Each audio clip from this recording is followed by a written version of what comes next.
This happened when I was a kid. So my family moved around a lot between different parts of the UK because of relatives and work stuff.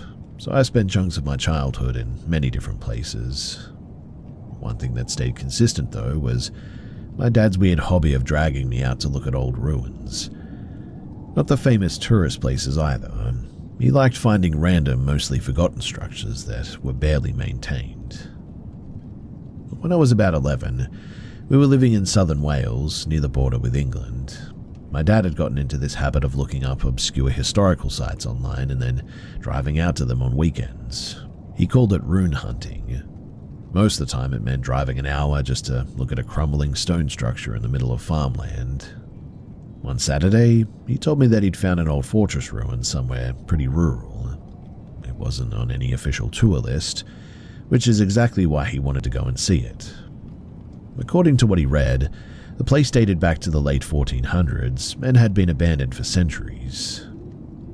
After about an hour and a half of driving through smaller and smaller roads, we eventually pulled over next to a dirt lane beside a sheep pasture. There wasn't a parking lot or a sign or anything nearby, just a broken metal gate and, way out in the field, the ruins of a stone structure. From a distance, it looked bigger than the stuff that we usually visited. Most of the walls were collapsed, but a few sections were still standing pretty tall. 2 partial towers were still there too, though they were pretty cracked and covered in plants now. It didn't look maintained at all. Honestly, it looked like something people normally wouldn't be even allowed to walk around in. My dad didn't care about that kind of thing though. He grabbed his flashlight from the car and we climbed over the gate and walked across the field. Once we got close though, you could tell that the place was in pretty rough shape. Parts of the ground were uneven where the old floors had collapsed. There were random holes and piles of loose stone everywhere. My dad was walking around taking photos while I just sort of followed him. One thing that stood out immediately though was a doorway into one of the remaining walls. It led into what looked like a room inside of the structure, but the inside was completely dark. I mean, pitch black. The sun was out, but none of the light reached inside the entrance anymore. I walked up to the doorway and stood there for a second trying to see anything inside, but I couldn't. It was completely black. But here's the weirdest part. So, I had this really strong urge to step inside anyway. I know that sounds dumb, but that's the best way that I can explain it. I was nervous about it because I hated dark places when I was younger, but at the same time I felt this pull, like I should just walk in and see what's there. I even took a couple of steps forward before stopping myself. Something about it felt wrong, like my brain was telling me to do it, but another part of me was saying that it was a really bad idea. So I backed away and I decided to just walk around the outside of the ruins instead. A few minutes later though, I found another opening on the other side of the structure. This one wasn't a room though. It was more like a narrow passageway built into the wall, almost like a tunnel that went inward. Unlike the first doorway, some daylight reached inside this one, so I could see a part of the floor, and it sloped slightly downward and then turned into darkness further in. And again, I got that same weird feeling, the same urge to go inside. At that age, I was usually the kind of kid who avoided stuff like that completely, but for whatever reason, I stepped into the passage and I walked a few feet in. I didn't have a flashlight or anything, so once the light from outside faded, I really couldn't see ahead of me anymore. I remember sort of standing there looking into the dark part of the tunnel and feeling like I should just keep walking. Like, if I just went a few more steps, I'd figure out what was back there. But something about it made me hesitate again. I started thinking about the floor being uneven and the fact that the whole place looked like it was about to collapse. And that snapped me out of it. So I turned around, but as I did, I swear to you that I heard a voice come from the darkness somewhere, saying, "Come here and come inside." I immediately left after hearing that.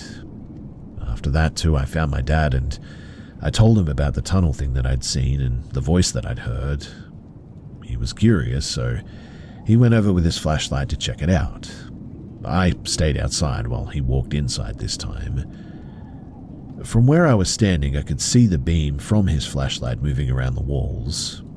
He only stayed there for about maybe 20 seconds before he came back out again.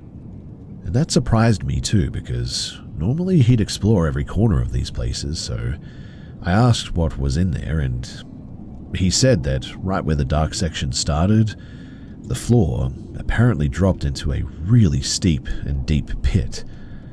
Apparently, part of the structure had collapsed a long time ago and left a hole, like at least several feet down, filled with broken stones and old bricks, and it looked extremely dangerous if someone were to fall in there. According to him, if someone kept walking in the dark, they would almost definitely fall straight into it and at least break legs or something like that. And hearing that honestly freaked me out so much more, because when I went in earlier, I was probably only maybe a step or two away from where that drop started. If I had followed that weird impulse to keep going, or got curious about that voice, I probably would have walked straight into it. We stuck around the outside of the ruins another 10 minutes or so, and then we headed back to the car eventually. On the drive home, I mentioned the first doorway too, the one that was completely dark inside, and I asked if he checked out while I was walking around what was in there, and my dad is the kind of guy who normally doesn't get bothered by stuff. He used to be in the military, and he's done plenty of sketchy things without thinking twice even, so I expected him to say yes, but instead he just said no.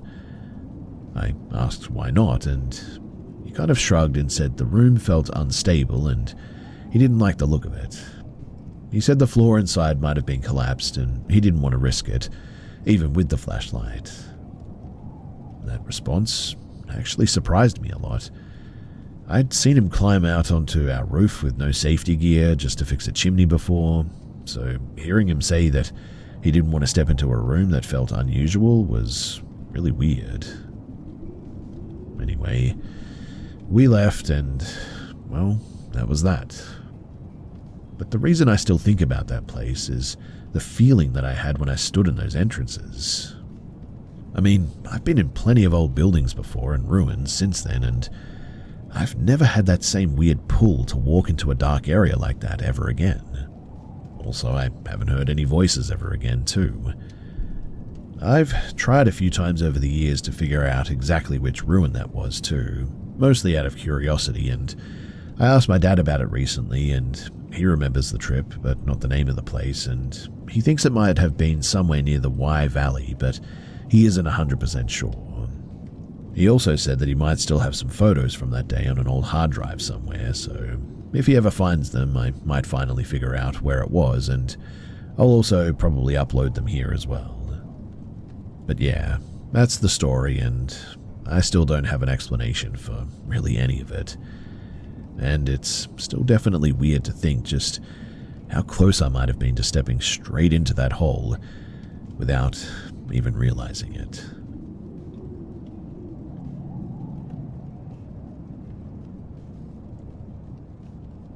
I've been debating sharing this for a while now because, honestly, it still makes me uncomfortable to talk about it even. But I would really like to hear if anyone has experienced anything similar to this. I'm not jumping straight to paranormal explanations or anything like that too. I'm genuinely just trying to figure out what the heck was going on. So, around 2016, my husband and I bought about 15 acres of land in Louisiana. It is extremely rural too. To reach the property, for instance, you leave the highway and then drive several miles down gravel and dirt roads with nothing around. When there's heavy rain too, the low areas flood and sometimes the road becomes difficult to pass for a day or two here. One reason that we bought it was because the land was cheap and completely surrounded by undeveloped forest. Behind our property, there's a huge stretch of state-managed wildlife land, and on the other side there's tribal territory that has been there for a long time. Because of that too, the area has tons of animals. Deers, hogs, coyotes, even the occasional black bear. My husband, he's a military veteran, and being out somewhere quiet like that helps him a lot mentally. He's been through multiple deployments, and nature is one of those few things that consistently helps him relax. When we bought the land too, the listing, it mentioned that there were 3 structures somewhere on it: an abandoned house, a small hunting cabin, and an old deer stand. The realtor admitted that the land was so overgrown that she had never actually seen the last 2, but we located the main structure the first day. It wasn't really a house anymore, I guess you could say, more like a collapsing shack, really. The roof was partially gone, the floor had holes in it. Our plan from the beginning was to tear it down and eventually build something new. We also spent 2 full days walking the rest of the property, trying to locate the other 2 structures, and we actually tried to do it pretty methodically too. We walked the land in a sort of grid pattern using a GPS app so we wouldn't miss anything, but still nothing. Eventually though, we started demolishing the old shack, and while breaking up the bathroom area, my husband was removing an old cast iron tub with a sledgehammer, and when the tub cracked open, something came loose and stuck to the head of the hammer. It was a pair of small children's underwear. They had a cartoon character on them, and inside was what looked like a used sanitary pad. There was a brown stain on it. We both just sort of stood there staring at it because it made absolutely no sense. Then we looked under the tub and found several more pairs stuffed into the dirt and the debris underneath. At this point, we stopped what we were doing and called the local sheriff's office. The only information that we had about the previous owner was that he was currently in prison apparently, but we didn't know what the charges were.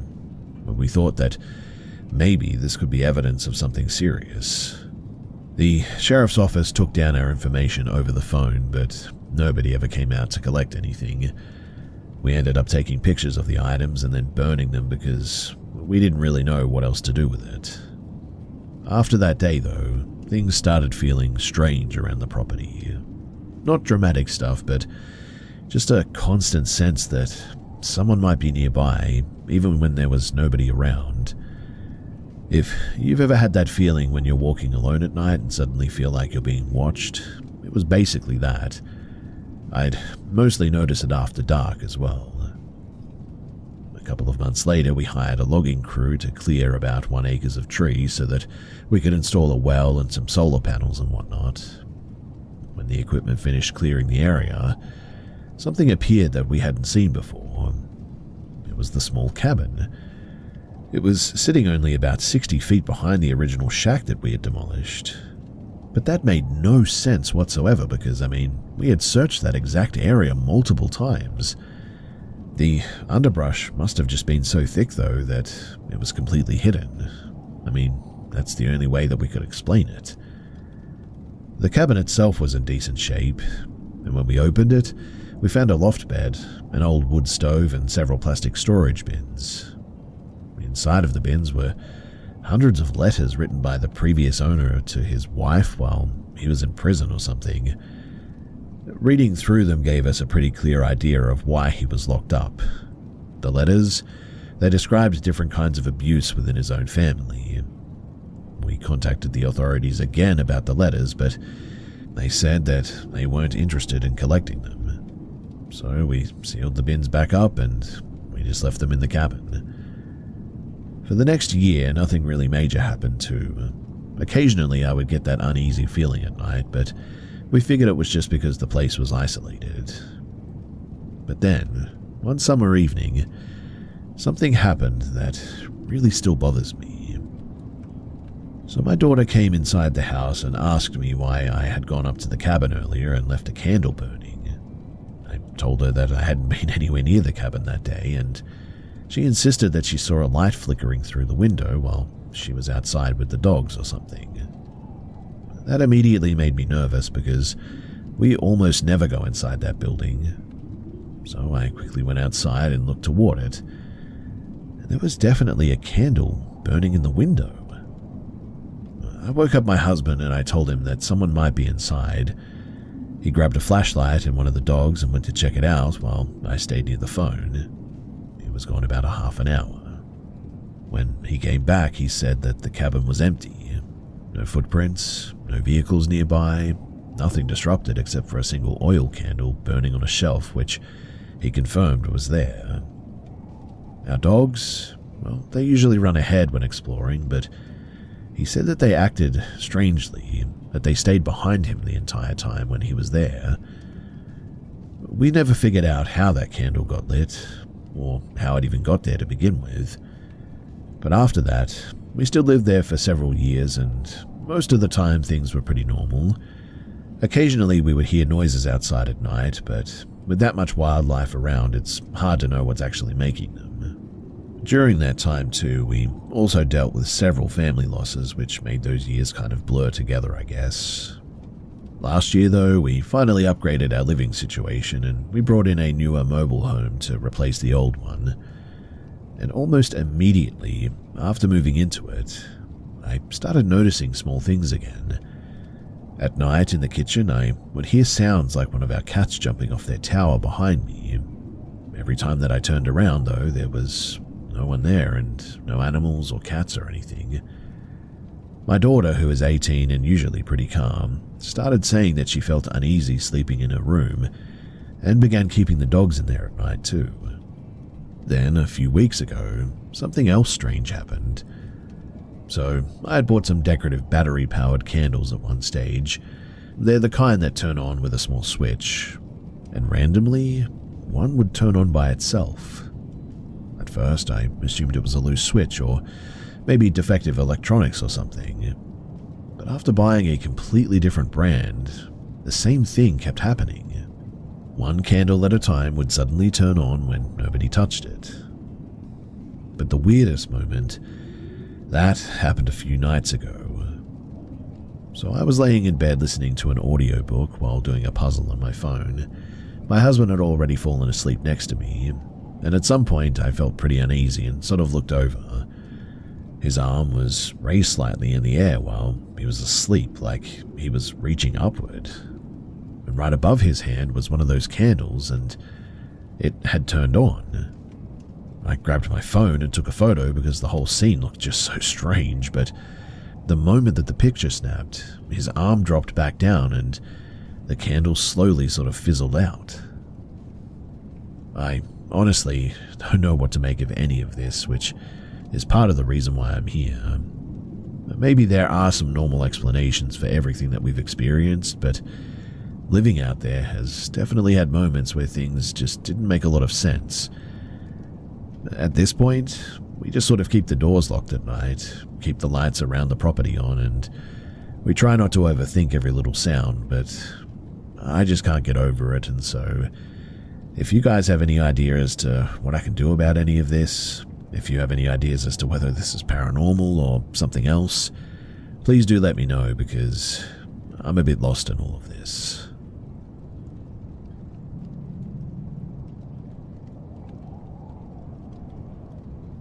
This happened earlier this year and it messed with my head way more than I expected. Back in March, my dog Max died. He was a lab mix that I had had since college, so basically almost 10 years. He started having kidney problems and got pretty bad pretty quickly.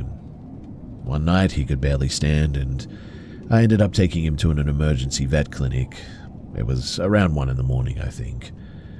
And long story short, they said it was his time.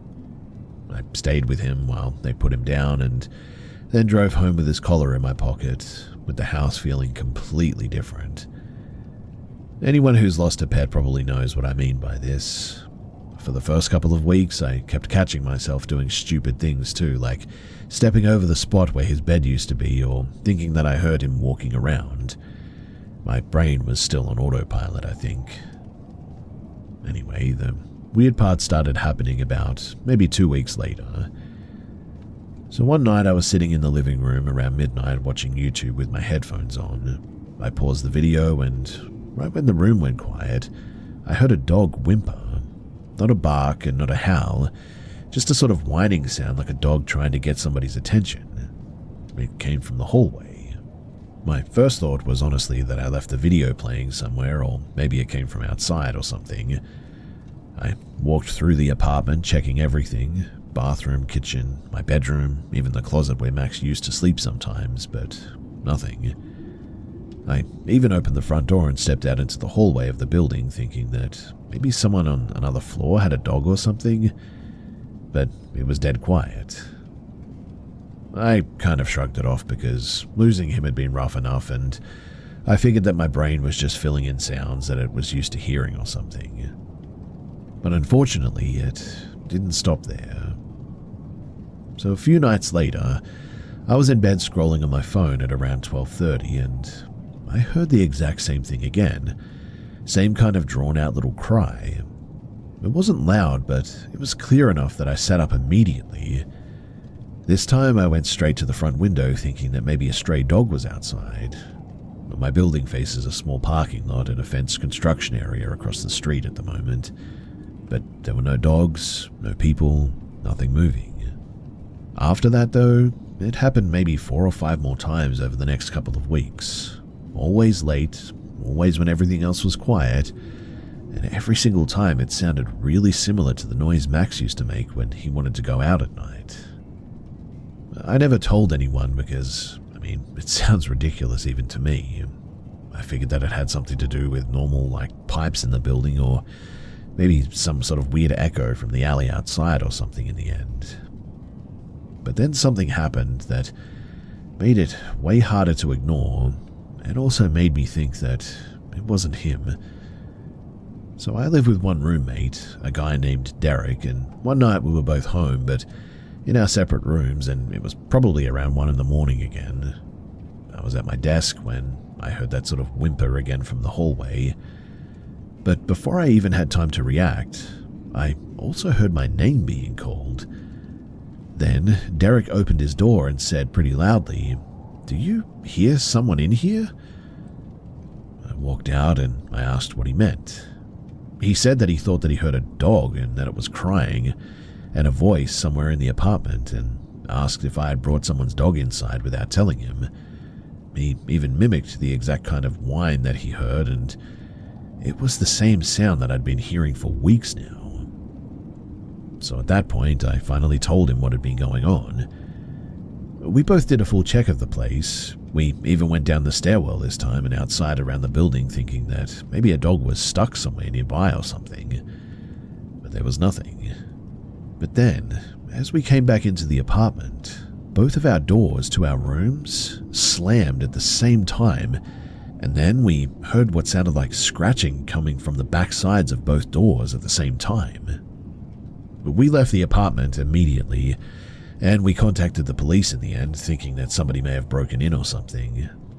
The police came, did their rounds, but there was no one inside, and, they checked everything.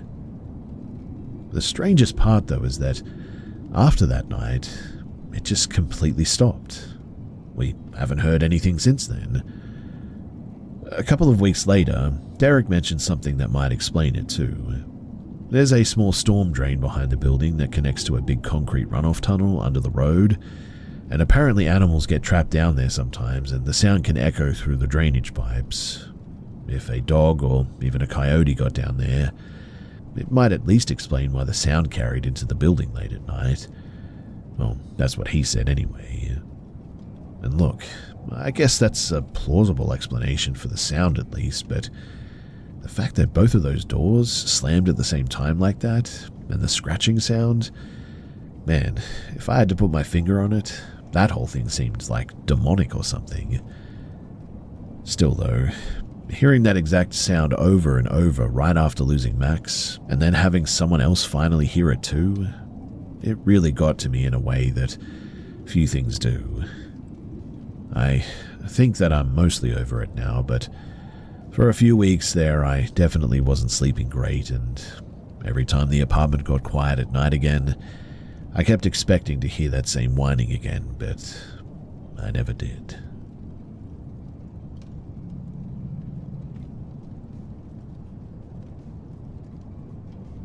So I just moved into my first solo apartment about a week ago, and everything was fine at first, just the usual unpacking and settling in. But then, 3 nights ago, something happened that honestly made me freeze. At exactly 1:12 in the morning, there were 3 slow knocks on my front door. Not aggressive and not hurried, just deliberate. My heart started pounding a bit. I ran to the peephole, looked out, but there was no one there. The hallway was empty. No footsteps, no sounds from the elevator, nothing. I thought that maybe it was someone at the wrong apartment, so I ignored it. The next night, same time, same 3 slow knocks. Again, no one there when I checked. I even opened the door fully this time, hallway completely empty. Then the 3rd night, it got worse.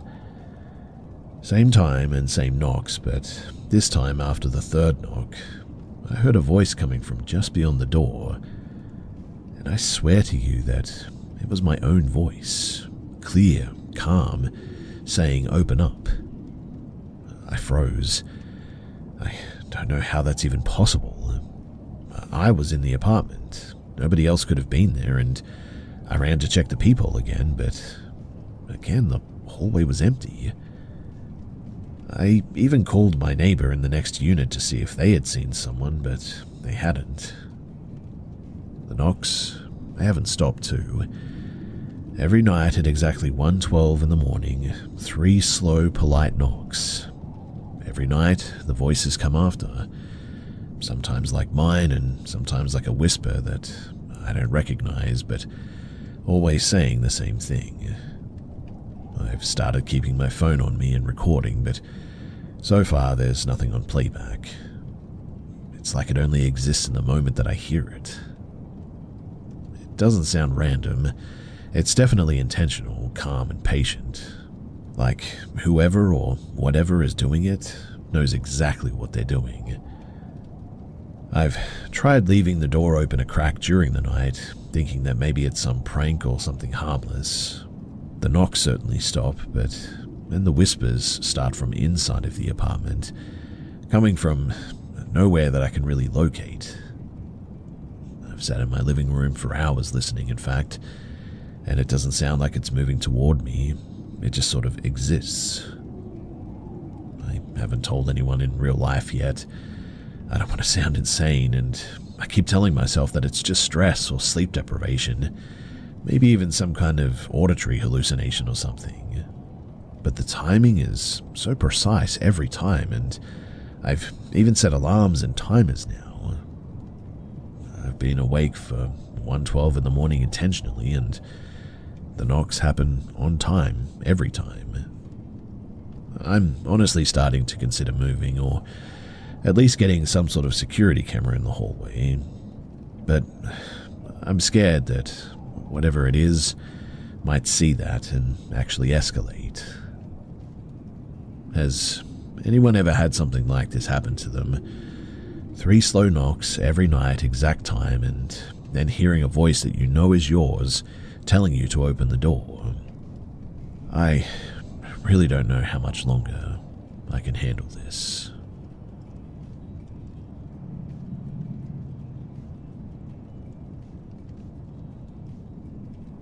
I've always considered myself someone who doesn't buy into ghosts or paranormal stuff.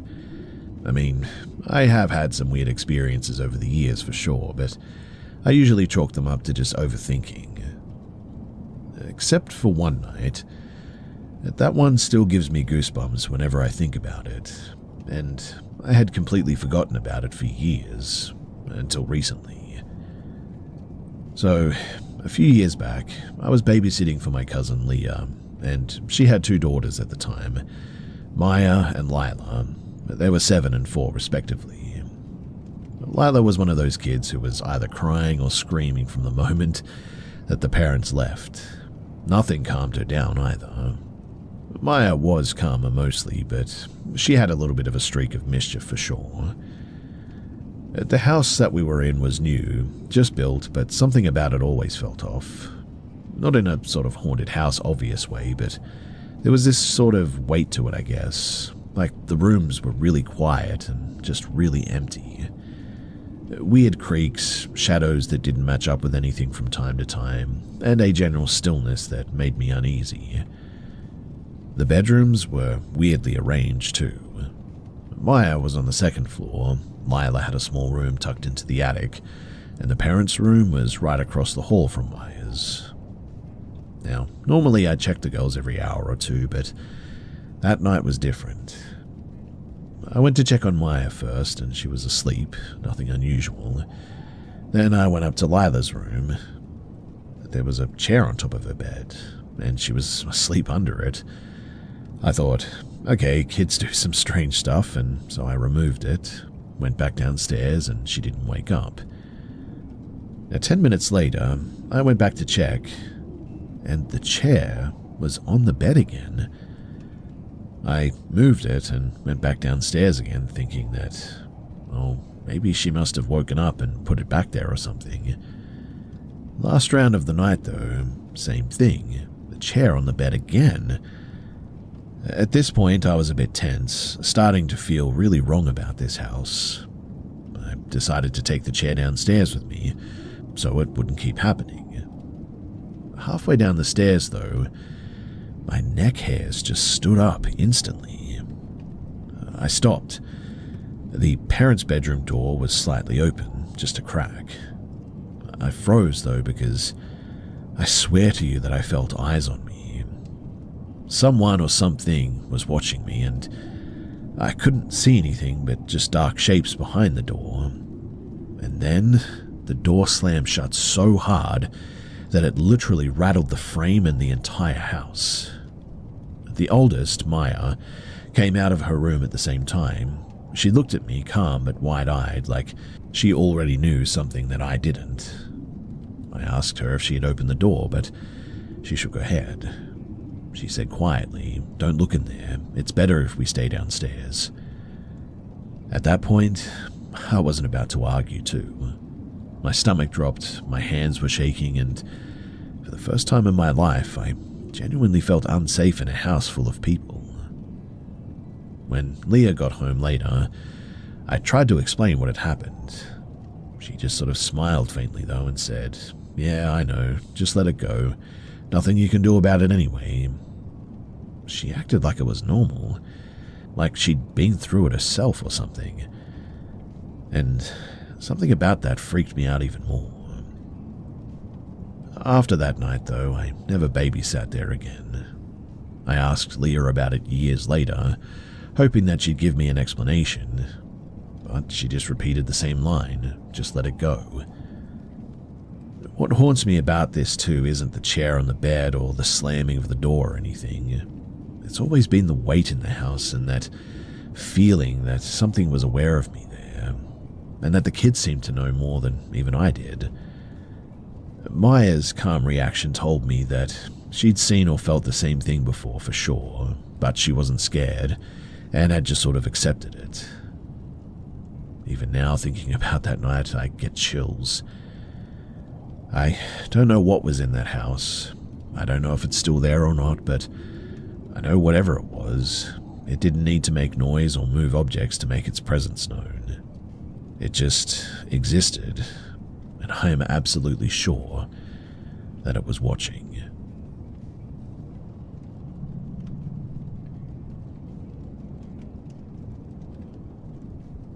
So, I want to preface this by saying that I'm not trying to make this some viral post or anything. I'm not after money or attention or anything. I just want to share something that my family has passed down and maybe see if anyone out there has had a similar experience to it. Genuinely, that's it. So this story comes from my great-grandfather, who was a guaco in Argentina, driving cattle from the Cordoba plains down to Buenos Aires. He did this basically from the early 1900s until the 1950s. And while at the time it was in the 1950s in Argentina, it still felt like the 1930s in the US.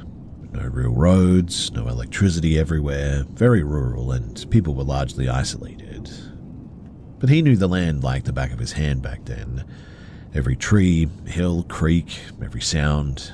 He could tell a fox from a stray dog even, an owl from a hawk. But one night, while out late moving cattle, he heard a sound that just didn't fit any pattern that he knew. He followed it on horseback slowly, apparently. The horse grew restless the closer they got, and eventually he reached an area that he didn't recognize, like a hidden hollow within a thicket. It was swampy vegetation. Not a swamp like a real marsh, but just sort of soggy. Dense plants that didn't belong there, is how he described it. And that was when he saw them. He described them as creatures that were enormous, standing on two legs, moving awkwardly across the water, making a sound that he had never heard before. He estimated them 2 or 3 times the height of the horse's head, with long necks and tails and scaly sort of lizard-like skin.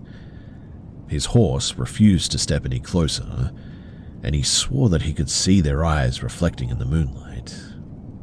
He said that it wasn't just 1 or 2, there were several, all moving quietly but deliberately. He claimed that he froze, too afraid to get closer or spook them.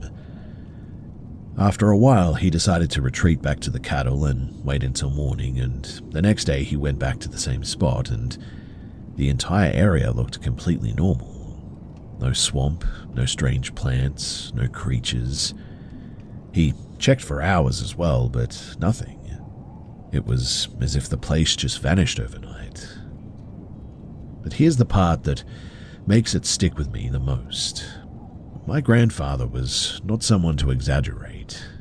He never drank, never told jokes even, and wasn't trying to impress anyone. He was practically illiterate, grew up isolated, and had no access to movies, books, or radio that could give him ideas about dinosaurs or giant lizards or anything.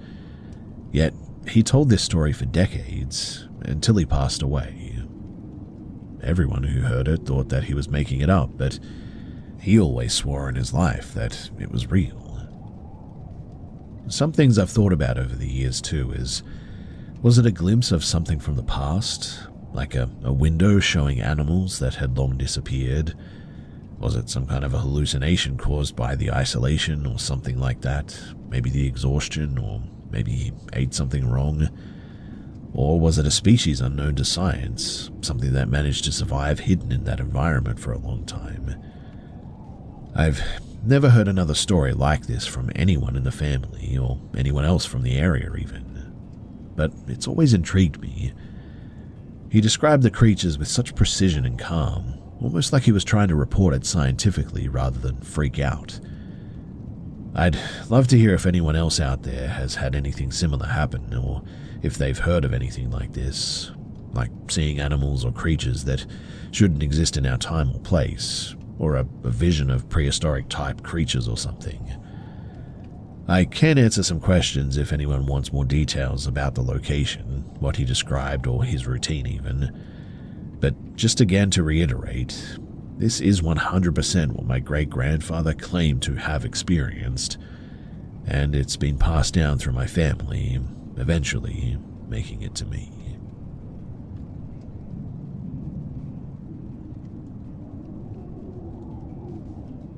This happened back in 2022. Me and my friends, Chris, Marcus, and Leo, decided to have a sleepover at Marcus's house. It was the kind of neighborhood where everything is neat, quiet, and a little too empty at night. Marcus, though, had somehow gotten an old spirit board from his older cousin. None of us had ever tried one before. We didn't set it up until around midnight, after a bunch of snacks and video games. But before we even started, though, we agreed to follow all the rules that we read online. No joking around, no asking about death, don't invite anything in, and that kind of stuff. At first, nothing really happened, too. We asked if anyone was there, and after a few minutes, the planchette slowly moved. Genuinely, I thought one of my friends was messing with me, but when I looked around, all of them were frozen, staring at it just like me. We asked simple things at first, like what time it was. The board spelled out 12:57 a.m. I checked my phone, and it was exactly right. That freaked us out more than anything else, I think. We didn't ask about death or names, thinking that would be too disrespectful. But we did ask if the spirit was friendly, and the board spelled bad. At that exact moment, we heard something from downstairs too. not a regular house noise, but banging and scraping, like furniture being pushed around. Then the basement door, locked all day, slowly creaked open on its own, then slammed shut with enough force to rattle the walls. I could feel my hand shaking, and we looked back at the board, and it started spelling something out by itself. I see you is what it spelled.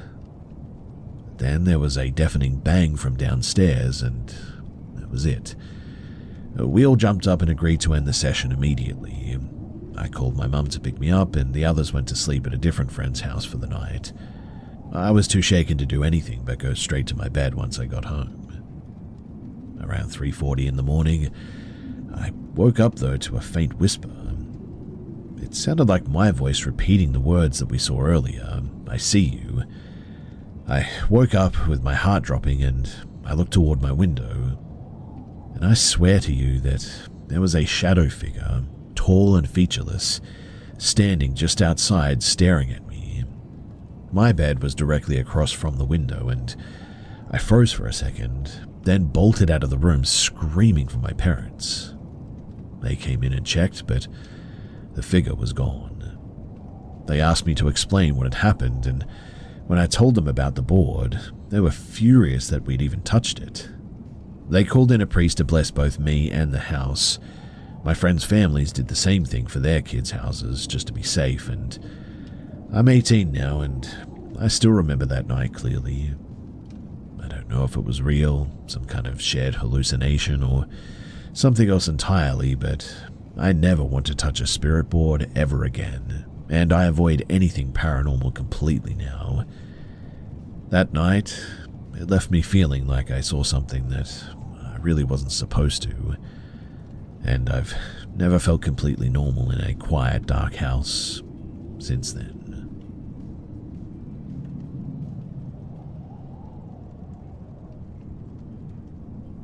I've been living in Malaysia for a few years now. My wife and I, we have 2 kids, a 2-year-old and a newborn. We've been trying to fix up a house in a small town outside of a major city, but there were just too many problems with it. So we decided to move temporarily into a beach house owned by one of her cousins. We thought that it would be a fresh start for the family. The first thing that we noticed, though, was a horrible rotting smell. It would just appear sort of randomly in different rooms, mostly near the kitchen and the living area. My wife mentioned it first, which threw me off because I had smelled it too, but I assumed that I was imagining it. I figured that it was just something washed up on the beach, or maybe a dead crab in the drainage system or something. But then, the weird stuff started. So one day, her father came over and left his digital watch on the living room table while he went to the bathroom. An hour later, it was gone, and I mean completely gone. We looked everywhere, under couches, inside drawers, behind furniture, no sign of it. We have security cameras in the house too, so I went through the footage to see if our toddler had picked it up or something, but on the video the watch is sitting there on the table like normal. I fast forward several minutes and suddenly it's just not there anymore. Nobody walks past it, no kid runs by, nothing touches it. It literally just sort of blinks out of existence. We spent hours looking for it. Her dad, my wife, me, even the cleaner joined in. A few mornings later, the watch was just back on the table again. We checked the footage again, and on the video it literally just appears on the table like it never left. At first, we tried to rationalize it, like maybe someone had moved it and we didn't see them, but then other things started happening too. The TV remote went missing for almost an entire day. We turned the house upside down looking for it. Then later that night it was sitting on the floor right in front of the TV, exactly in the same spot that we had walked past at least a dozen times. The thing that actually terrified me though the most was what happened with my wife's breast milk freezer. She'd been pumping and storing for months at this point. It's a huge amount of work. And one morning she noticed the freezer was unplugged. I immediately checked the cameras, and at 2:03 a.m., the plug just sort of dropped out of the wall by itself. Nobody was in the room. The socket isn't loose or anything. We had the freezer in that same spot for months, and we plugged it back in, and within days it's mechanically broke, and a $350 freezer, and it worked fine for a few weeks. But then one night, the plug popped out again, and all the milk inside was ruined. She was devastated too. I didn't know what to say. Genuinely, I was sort of scared too. The cameras are frustrating. I mean, sometimes they glitch right when something happens, and the clips that do capture it, they don't really show anything but sort of pixelation where something sort of appears. Or in this instance, just the plug slowly sliding out on its own, the remote moving or the watch vanishing like that, but no one is ever there and there's no explanation for it. It's gotten to the point where I dread going to sleep at night, in fact. I've thought about moving again, but I'm worried the same thing would happen anywhere. I don't know if it's some kind of a spirit, a poltergeist, or a technical issue that we just can't see, but whatever it is, it's targeting objects that matter to us, things tied to our family and kids. And so, because of that, I'm here to try and get some help as to how to remove this thing or what we can do about it. Does anyone out there know what this is, and if there's anything that I can do about it?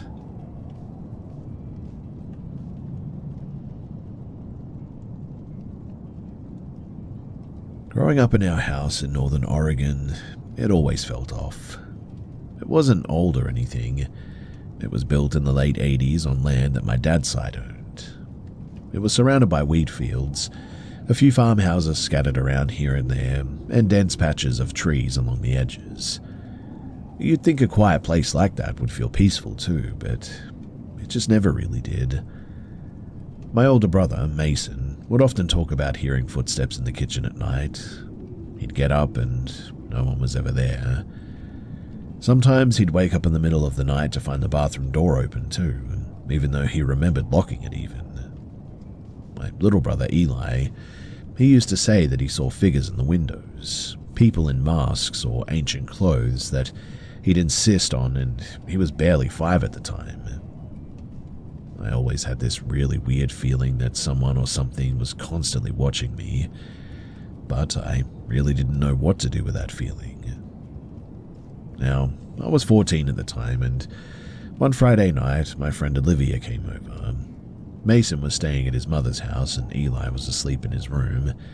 My parents were already in bed at the time, and we were just sort of hanging out in my room, playing video games and joking around a bit, when we heard a soft tapping sound at my bedroom window. We froze. At first, we thought that it was a branch or maybe a bird, but then it happened again. 3 slow, deliberate taps. We both ran to the bathroom, locked the door, and we brought my dog with us. There was silence. For maybe 30 seconds, that is. Because then, the tapping returned, and way louder this time. Also, the door handle started shaking violently back and forth. It lasted maybe 5 seconds, but man, it felt like a longer time than that. Olivia screamed, I screamed, my dog was barking and growling like crazy, and I immediately tried calling my mum. She didn't respond, and so I started calling for my dad. He didn't respond either. We decided that we had to get out of there, so I grabbed Olivia's hand and we ran the length of the house to wake my parents up. By the time that we got there, everything looked normal and all the doors were locked, all the windows were shut. There is an attic hatch in the ceiling right across from the bathroom that we were hiding in, but there's no ladder there, so you can't really get up there without help at least. In other words, there's no way that anything could have been above us or even around us, really. That was the night too that I realized that the house wasn't just weird, but that the house had something in it, and that something was watching us. A few years later, my auntie, who lives nearby, got into what we called spiritual work, and she came by and said that she could see shadows looking in the windows at night when the lights were on. She also claimed that there was a portal in the woods behind our property that let in whatever it was that she considered evil. She did a cleansing ritual on the house after that, and since then I haven't had anything as intense happen again, which is weird. I've had a few minor things for sure, like doors creaking open, weird shadows in the corner of my vision, but nothing like that night. That one still sticks with me for sure, and probably because it was the first time that I felt directly threatened. I still have no idea what caused it. Could it have been a prank? Some animal? A combination of shadows, imagination, and old house noises? I don't know, but even now, years later, I get that same feeling walking past windows at night there, like someone might be looking at me.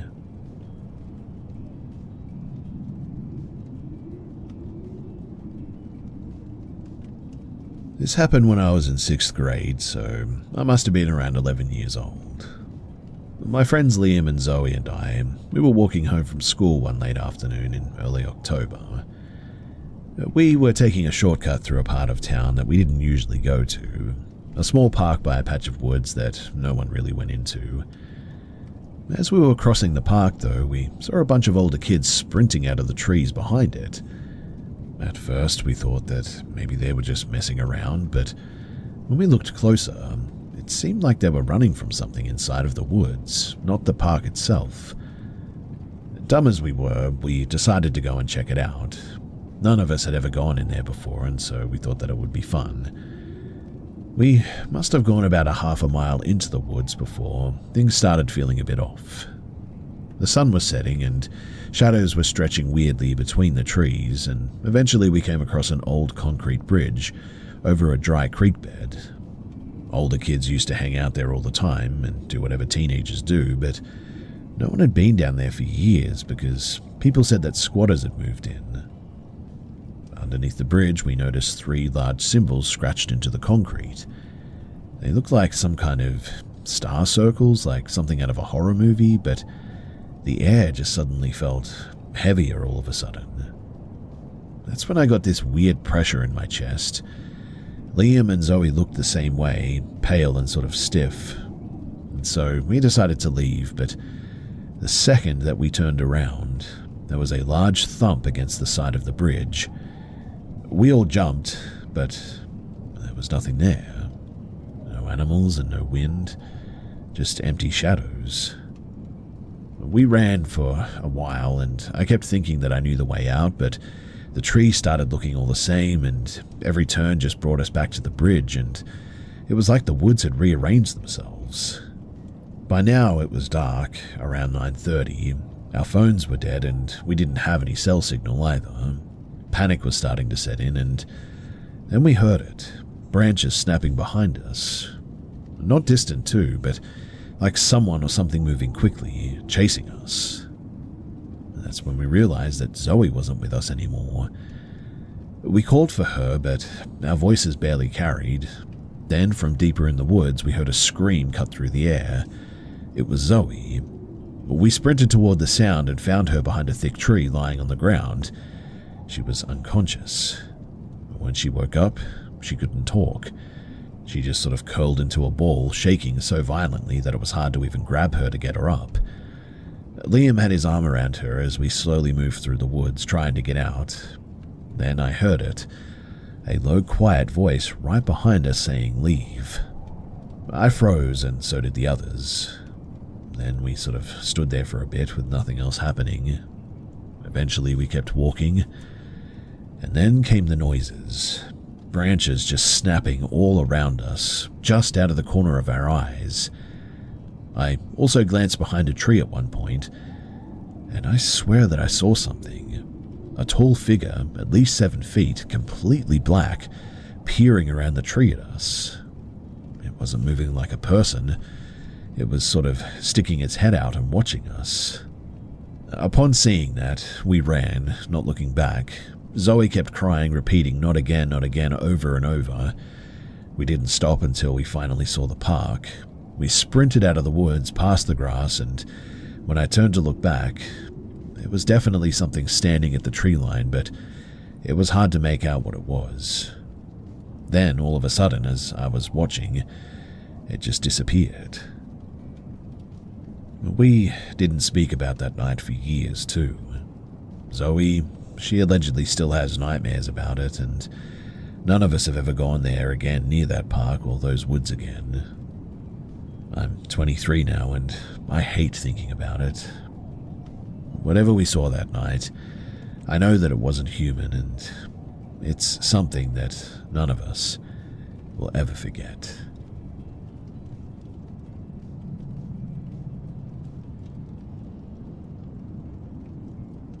This happened when I was about 15. At the time, I was trying to make a bit of money selling random stuff that I didn't use anymore. Nothing fancy, just mostly old toys, video games, and some collectible figures I think that I had from when I was younger. But one of the bigger things that I listed was a box of Star Wars Lego sets that I'd had since like elementary school or something. They were just sitting there in my closet collecting dust, so I figured that I might as well sell them to someone who will use them. I posted the listing on Facebook Marketplace, and I didn't think too much about it. A couple of days later, though, someone messaged me saying that they wanted to buy the whole box. The guy's profile showed an older man, probably in his late 60s, smiling in the picture. His name was Robert, and he told me that the Legos were for his nephew's birthday. But the conversation got weird pretty quickly. Whenever I asked simple questions like when he wanted to meet or how he wanted to pay, he would sort of stop replying for like hours. Sometimes he'd only respond after I sent another message asking if he was still interested. The way that he typed, too, also didn't match the profile. The messages looked like they were written by someone way younger. Lots of spelling mistakes and short responses like, okay, bring tonight, things like this. At the time, I certainly noticed this, but I brushed it off. I mean, I was just excited that somebody actually wanted to buy the stuff. Eventually, though, he asked if he could meet the same night, and he suggested 9 p.m., which, looking back, was already a pretty big red flag. I told him that I couldn't meet at my house, so we agreed on a pickup spot outside of a small grocery store, about 10 minutes from where I lived. I still had a bad feeling about it, but my dad was working night shift that week, so I asked my mum if she could come with me instead, just in case. She immediately asked why the meeting had to be so late and suggested rescheduling. I told her that it would probably be fine and that I didn't want to lose the sale after all. After a bit of arguing, she agreed to come, but she said that we weren't getting out of the car until we saw who the person was. We drove over around 8:50, and instead of parking right in front of the store, my mum parked a little further down the street where we could still see the entrance. And almost immediately, I noticed somebody standing near the sidewalk. A guy was leaning against the streetlight holding his phone. He looked nothing like the profile picture. The profile showed an older man with grey hair and glasses, but the person outside looked maybe in his late 20s. Short hair, thin build, hoodie and a backpack. My mum noticed it too and asked me to message the buyer. She told me to say that I was already inside of the store and asked him to come in. So I texted him, "Hey, I'm inside by the front counter." Not even 10 seconds later, he replied, "Come outside." That was it. I messaged back saying that I couldn't and that he would need to come inside. He responded again telling me to come out to the street. At that point, my mum just sort of shook her head and said that we were leaving. But before we drove off, I sent one more message saying that I wasn't comfortable going outside and that if he wanted the Legos, he'd have to meet inside. And he replied with a single message, "LOL, idiot." That was it. Now, the weird part though is that right after that message, the guy near the streetlight looked directly toward our car and started walking in the opposite direction. And then, 2 other guys came out of the shadows and began walking with him. We didn't stick around to see what he did next. My mother immediately drove away and told me to block the account. When we got home, she made me delete the listing and report the profile, and genuinely, I thought that that was the end of it too. But about 2 weeks later, I was talking with a friend from school, Ethan, who also sold Lego minifigures online. That's sort of where I got the original idea from. while telling him about the situation, he suddenly interrupted me and asked, "Wait, was the guy's name Robert?" My stomach dropped. He showed me screenshots from his own marketplace messages. It was the exact same profile. Same story too, and he said that he wanted to buy the figures for his nephew. But he also kept insisting that they meet late at night in a parking lot again. Ethan never went through with it because the guy kept changing the meeting location and acting really strange. But after that, neither of us heard from that account ever again. I still don't know what the guy's real intentions were, but maybe it was just a scam. Maybe someone was trying to rob kids selling stuff online. But thinking about it now as an adult, the thing that bothers me the most is this. The guy standing outside of that store that night, he definitely was not alone. And quite honestly, if my mother had not come with me, I probably would have just walked right up to him.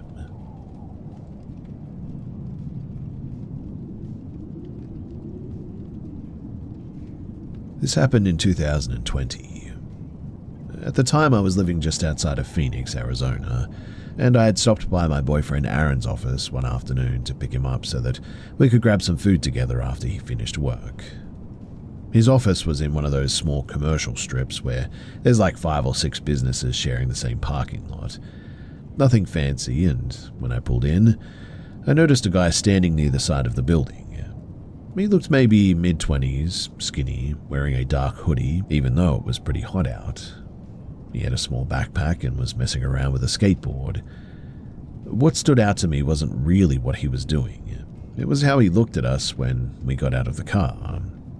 It wasn't a normal glance, he just sort of stared. No expression, long enough that it made me uncomfortable. Aaron didn't really notice it, or at least he didn't care. We went inside of his office and I mentioned it to him briefly. He laughed it off and said the guy was probably just killing time or waiting for someone. After about 20 minutes, we left again to go and grab some coffee from a place down the road. And when we came back 15 minutes later, I scanned the lot out of habit and didn't see the guy anymore. I remember actually feeling relieved for some reason too, but when we walked up to the building and pushed open the front door, he was suddenly right there inside of the entryway. He was crouched behind the glass door like he was trying to hide, which made no sense because the door was completely see-through. Anyone walking in could see him immediately. But the second that I saw him, I jumped and yelled. Not a big scream, more like a startled shout, I guess, but I've had some bad experiences before, so sudden stuff like that makes me react pretty hard. The weird part was the way that he reacted, though. He didn't apologize, he didn't look embarrassed. He just sort of stared at me with this half smile like he thought that it was funny that I got scared. At that point, I was definitely uncomfortable, but Aaron still thought that I was overthinking it. We went back into the office. I tried to shake it off, but I just couldn't stop thinking about the way that the guy had been waiting by the door like that. About 10 minutes later, I had to use the bathroom. The restroom was down a short hallway outside of Aaron's office. I told him that I was going, but asked him to keep the office door open just in case because the guy was still somewhere in the building. Aaron said that I was being paranoid, but he agreed anyway, and so I walked down the hallway and went into the bathroom. And the second that I locked that door, I got this really bad gut feeling. Not based on hearing anything, but just a really strong instinct that something just wasn't right. I finished up as quickly as I could and stood there for a second listening. Everything was quiet. When I unlocked the door and pulled it open, the guy was standing literally right outside, not walking past, not heading somewhere else, just standing there facing the door. I screamed immediately, and he jumped back like he hadn't expected me to react that way. I didn't wait to see what he was doing. I just ran straight back to Aaron's office and slammed the door. I told him that somebody was outside of the bathroom waiting for me and to call the police. He thought that I was exaggerating again and tried to go and take a look himself, but when he opened the door, the guy was already walking back toward the front entrance of the building. Aaron still wasn't convinced that it was serious, but I insisted that he call anyway. Something about the situation just didn't sit right with me. Police showed up about 10 minutes later, and here's the part that really bothers me still. The guy, he hadn't even left. He was sitting outside near the front door like nothing had happened. When the officers ran his information, they ended up arresting him right there too. Apparently, he already had an outstanding warrant connected to an assault case from another county. After the police took him away, one of the officers told me that it was a good thing that I trusted my instincts and called. I still think about just how weird that situation was, though. The guy didn't run, he didn't deny anything, he just hung around like he was waiting for something. And quite honestly, if I hadn't have reacted immediately when I opened the bathroom door like I did, I don't know what his plan actually was, but I'm almost certain that it wasn't anything good.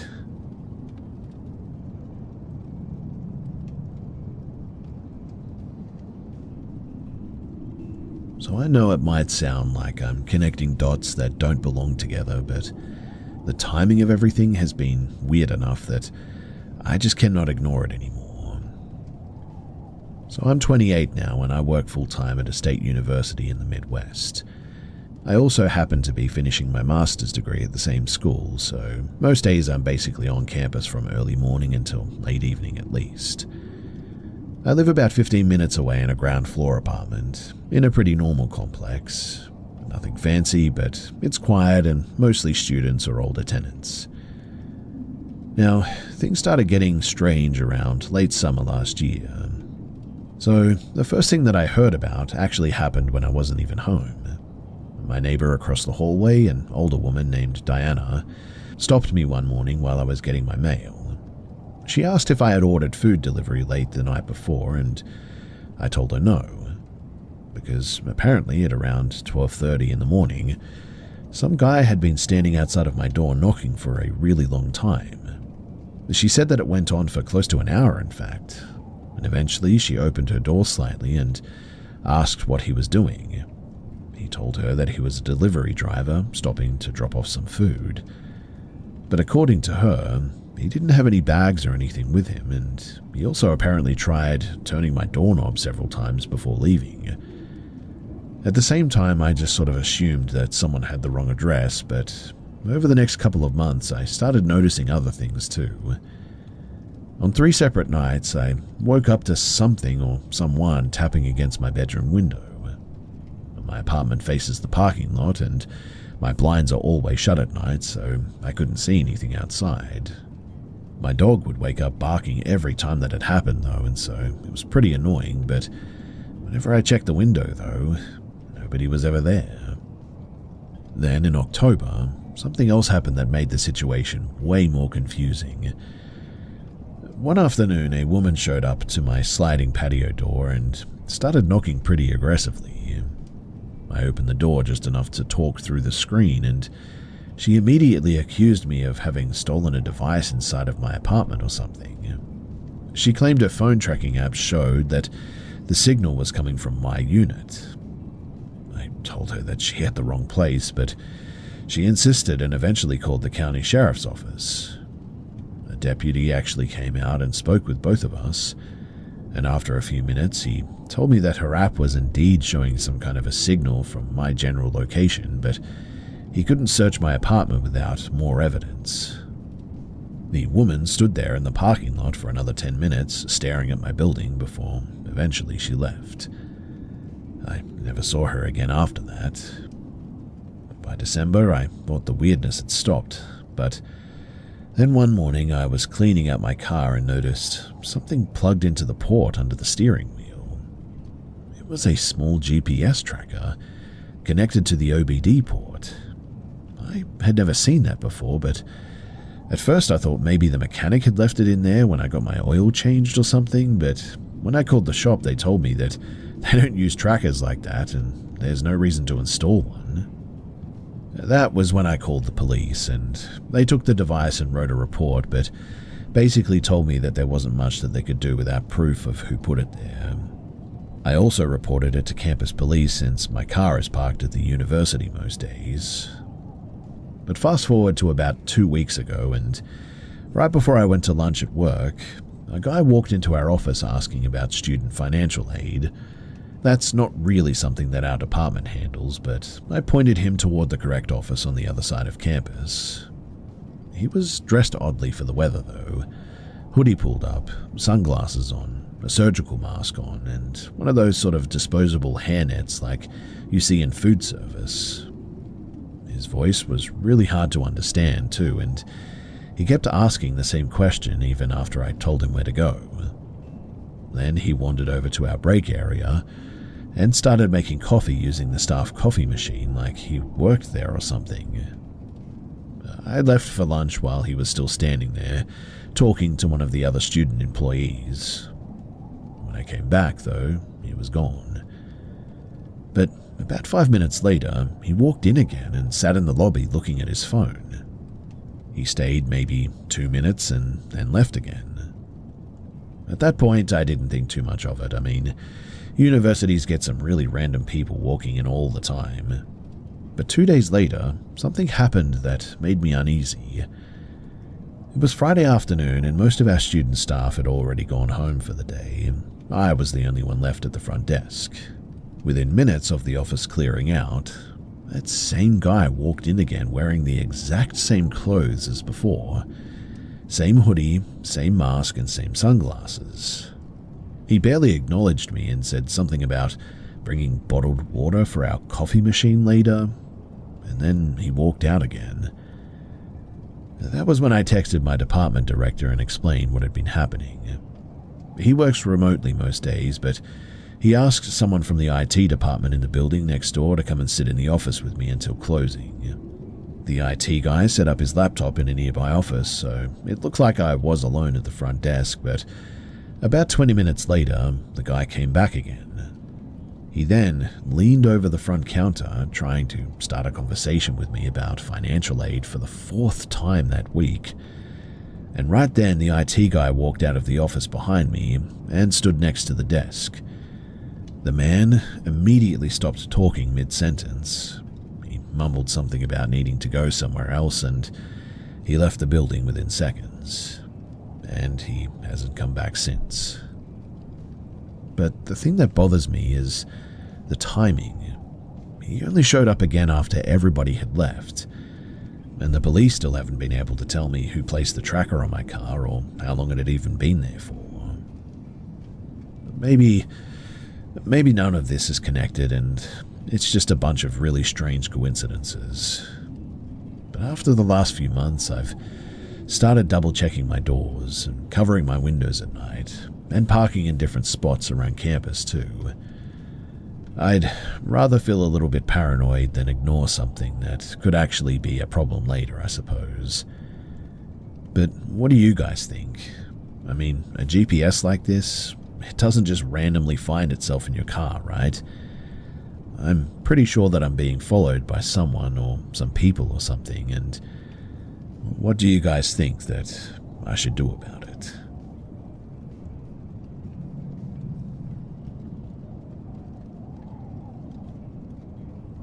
This happened a long time ago now, but I still think about it sometimes. I'm sharing this because it sort of randomly popped back into my head the other night. So back in 2017, I was about 19 and living in a small coastal town in southern Sweden. It's a quiet place and pretty safe overall. At the time, I had a habit of taking long walks at night, not for exercise or anything serious. I just liked being outside when it was quiet and nobody else was around. I'd been doing that for years too without any problems. Same routes, same parks, same waterfront paths. I never ran into anything weird. One night though in late October, probably around maybe 10:30 or 11 o'clock, I decided to walk through this old fortress area near the harbour. It's a historical site with stone walls, a moat, and a long wooden bridge that leads into a tunnel through the wall. During the day, it's full of tourists, but at night it's basically empty. It was already fully dark when I got there too. The park lights around the moat were on, but the castle grounds themselves were mostly shadowed. When I got close to the bridge, I noticed someone standing up on the wall above the entrance. At first, I didn't think too much of it. I mean, people hang out there sometimes, like young adults or some teenagers. But the thing that stood out was that the person wasn't moving, like at all, just standing there facing out toward the park. I remember getting this sort of weird thought out of nowhere, like, whatever, it's a public place, I can walk where I want. So I started across the bridge. It's a long bridge too, maybe 50 meters, so you've got time to think while walking across it. But about halfway over, I started feeling a bit uneasy. Nothing had happened yet, obviously, but something about the situation just felt wrong. The person on the wall still hadn't moved, which was strange, and as I got closer to the tunnel entrance, I looked up again, and the guy was right above where the bridge meets the wall, and that's when I noticed something strange about his clothes. He was wearing what looked like a dark suit jacket with a light-colored shirt underneath. The shirt had a large dark stain right in the center of the chest area. At the time, it looked almost black in the low light, but it had that shape like something had spilled or maybe soaked through the fabric. I remember thinking that it looked a lot like dried blood, but I tried to tell myself that it was probably wine or something stupid like that. Still though, the feeling in my stomach kept getting worse as I got closer. I walked into the stone tunnel that leads through the wall into the courtyard. It's only about 10 meters long, but it echoes when you walk through it a lot. While I was inside, I almost turned around. Something in my head kept saying that this was a bad idea, but another part of me felt stupid backing out when technically nothing had happened yet. So I kept walking. When I came out the other side into the courtyard area, I instinctively turned around. The guy was already coming down the stone steps from the wall behind me, and the thing that freaked me out was the timing. I mean, the moment that I had gone into that tunnel, he must have turned and started moving immediately.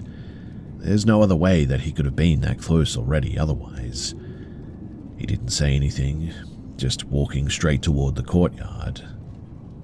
At that point, my brain went into this weird mode where I didn't want to run because I didn't want to trigger anything, so I just started walking faster toward the buildings near the center of the grounds. There are a couple of small museum buildings there and another tunnel exit on the far side that leads back toward town, so I looked back once more before reaching the buildings, and he was still following me. Same steady pace, not yelling, not running, just walking directly toward me.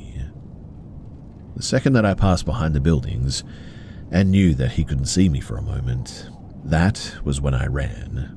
Not jogging, full sprint. I went straight for the far tunnel and didn't slow down until I was across the second bridge on the other side of the moat. Once I reached the street too, I kept running through town instead of taking my normal route home, and I sort of zigzagged through side streets and small alleys just in case he had followed me out. By the time that I got home, I was completely out of breath. I locked the door and stood at the window watching the street for a long time, probably close to an hour, I would say, but nobody ever came down that road. Now, I don't know who that guy was or what he was doing there that night. Maybe he was just some drunk person wandering around. Maybe the stain on his shirt was nothing. But the way that he started moving the moment that I went into the tunnel, that part still bothers me a lot when I think about it. Ever since then, I haven't done those late night walks anymore. One thing that I did learn from that night, though, is that when your gut tells you that something isn't right, it's usually best to listen to it and leave.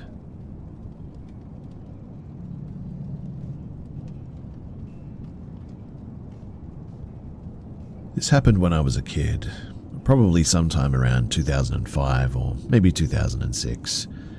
I'm 30 now, so the timeline is a little bit fuzzy, but I remember that it was during the time when those shoes with wheels in them were everywhere. I had a pair at the time and used them any chance that I got. I was in elementary school then, and my mum actually worked at the same school. The town that we lived in was pretty small, just a couple of main roads, a school, a few stores, and a post office that was less than a mile away from the school building. One afternoon, my mum had a couple of letters that she needed to drop off at the post office after school. I remember asking if I could go ahead of her because I wanted an excuse to roll down the sidewalk with my heelys. The plan was simple too. I'd go ahead, she'd finish something inside of the school, then she'd follow right behind me in the car and meet me there. It was literally a few minutes away, so she didn't think too much of it. So, I leave the school and started heading down the sidewalk toward the post office. It was a normal afternoon, quiet road, barely any traffic. I'm just sort of rolling along, stopping every once in a while because honestly I wasn't that good with the shoes yet. About halfway there, this car pulls up next to me though. It was coming toward me in the opposite direction and slowed down as it passed. I remember it being a tan or a light brown sedan and nothing really flashy, just a regular four-door car. The passenger window was down and the guy leaned slightly toward it. He asked me something really simple, just, "Do you need a ride?" I immediately felt weird about it though. I mean, I didn't know this guy at all. I told him no, obviously, and said that I was meeting my mother at the post office. I didn't stop walking when I said it either. I just sort of kept moving down that sidewalk. The car rolled forward past me and kept going for a few seconds too, and I figured that that would have been the end of it. But then the car slowed again and turned into the school entrance that was just ahead of us. I thought that maybe he actually had business there or something, so I just kept going. Maybe a minute later, though, I hear the car again behind me. I look back and it's the same one. He had gone into the school parking lot, looped around and came back out onto the road, and now he was heading in the direction that I was going, same side of the street as me. At that point, I was getting close to the post office. I wasn't running or anything, but I definitely picked up my pace, and the car drove sort of slowly past me again. This time he didn't say anything. I remember just sort of staring straight ahead and pretending that I didn't notice him. Right as the car was creeping by though, I got to the post office entrance and I pulled the door open and went straight inside. The car kept moving down the road. I remember standing inside of the building for a minute, just sort of watching through that glass door. The car didn't stop again and eventually disappeared down the street. The car didn't stop again and eventually disappeared down the street. At the time, it had only made me a little bit uneasy. I didn't think of it as some huge danger or anything, and I mean, I was a kid and I just figured that it was some random adult being a bit weird. But the part that really stuck with me, that happened next week. You see, over the next several days, I kept seeing what looked like the same car around town. One time it was parked across the street from the school when classes were getting out. I noticed it because the color and the shape looked familiar. I couldn't see the driver clearly though. Another day I saw it driving slowly through the grocery store parking lot when my mum took me there after school. It didn't stop near us or anything like that, but when it passed by I remember getting that same uncomfortable feeling again. A couple of days later, I saw it again at a gas station that was along the road that I took when walking home with friends. It was the same color, same type of sedan, and I'm sure it was the same one. It drove past slowly and then turned at the intersection, and I never saw the guy's face clearly enough those later times to know for sure if it was the same person or not, but I'm pretty sure that it was that same tan sedan, and I would put money on it, in fact.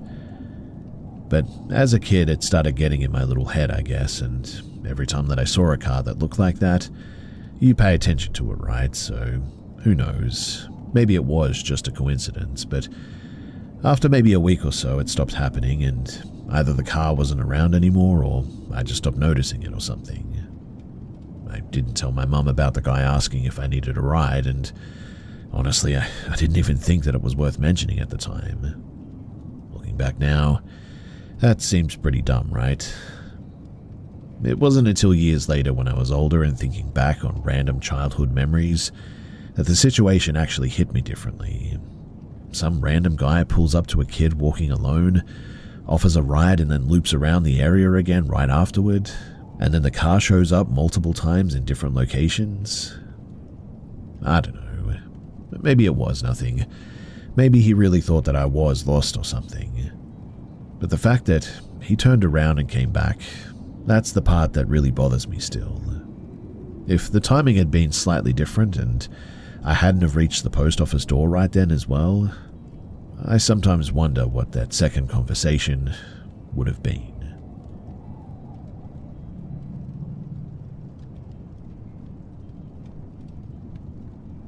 This happened actually earlier this year, around late January, and it still pops into my head sometimes when I'm driving past that same road in the morning.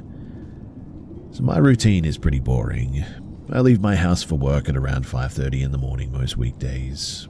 There's a McDonald's about 10 minutes from my place, and if I'm awake early enough, I'll swing through the drive-thru and grab breakfast before heading to work. That morning, everything started normal too. It was still completely dark out like normal, street lights were on, but there isn't much lighting once you get outside the main part of town here. The road that I usually take after the drive-thru cuts through a stretch of woodland for maybe half a mile before you reach the industrial area where I work. I had just left the drive-thru as well, and was heading down that road at around 40 miles per hour. There's basically nothing out there at that time of day too. No houses, no businesses, just trees on both sides and a narrow sidewalk that nobody really uses. But as I came around a slight bend, I noticed movement off to the right side of the road. At first, I thought it was a deer or something crossing. But when my headlights hit the area properly, I could see that it was actually two people. Both were standing just inside the tree line, maybe 10 or 15 feet from the road. They were dressed in dark clothing, hoodies or jackets, I think. Couldn't tell exactly because it was still pretty dark, but what caught my attention was what they were doing. They were both holding onto what looked like a large black bag, the type that you'd normally see used for maybe like construction debris or heavy trash or something. But this one looked bigger than a normal household trash bag, and it also looked really heavy. The two of them, they were dragging it across the ground toward the deeper part of the woods. When I first saw them, I instinctively slowed down a bit. Not a full stop or anything, just eased off the gas down to about 30 miles per hour, because I was trying to figure out what I was actually looking at. Neither of them looked back toward my car at first. They were focused on pulling the bag. One guy was walking backwards while holding one end, and the other was gripping the middle section and kind of dragging it along. The weird part, though, is obviously the location. I mean, there were no cars parked anywhere nearby that I could see. No driveway entrances, no dirt pull-offs, nothing. Just trees and these two people in this really large black bag. If they had driven there, then their car should have been somewhere along the road, and I didn't see anything in either direction. As my car passed them, I glanced over again. One of the guys briefly turned his head toward the road, and I couldn't see his face clearly, but I could tell that they were both probably mid-30s or so, definitely adults.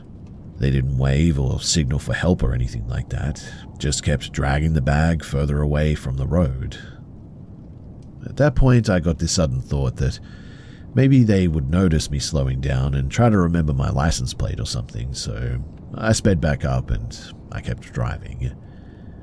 The whole thing lasted maybe, 4 or 5 seconds, but it stuck in my head the rest of the drive there to work that day, and the first explanation that I tried to tell myself was illegal dumping.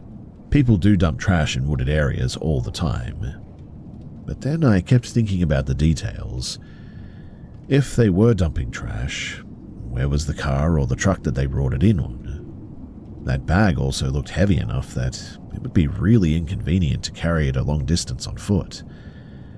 And if they had walked it there, how far had they been dragging it before I saw them?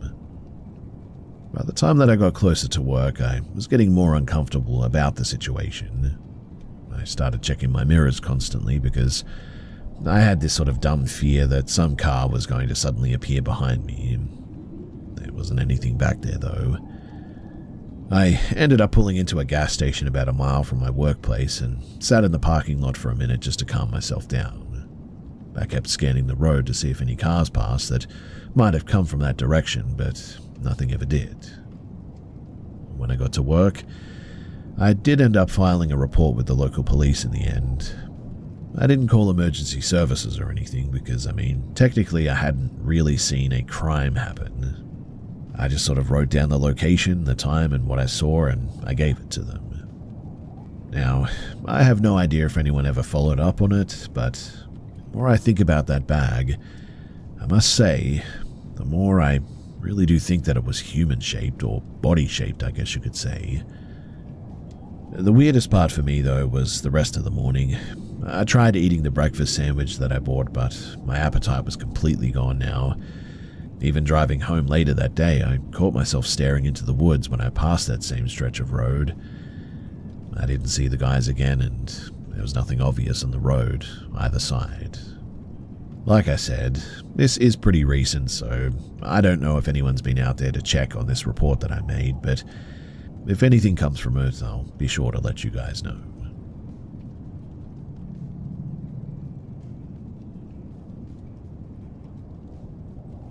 I'm sharing this because, well, I need to get it out. I've lived quietly with these experiences for like 8 years now. I'm 25 and I've had time to unpack what I believe I compartmentalized during a rough period of my life. So, I moved into this complex when I was 17, almost 18. I often disagreed with my godmother, who I lived with at the time, and so my best friend Sarah suggested that I move in with her family in their 3-bedroom apartment. It was by no means spacious, but in my young mind it was leaps better than the homophobia I was living with currently. Sarah's unit was one of the bigger and nicer ones, and I was already familiar with the complex, as her mother was assistant to the complex manager. We often spent the night in empty apartments neighboring hers. The empty units were already spooky to me as a teen, but even then I chalked it up to just the eerie vibe of a room with no furnishings. Now, there were a few things that were strange.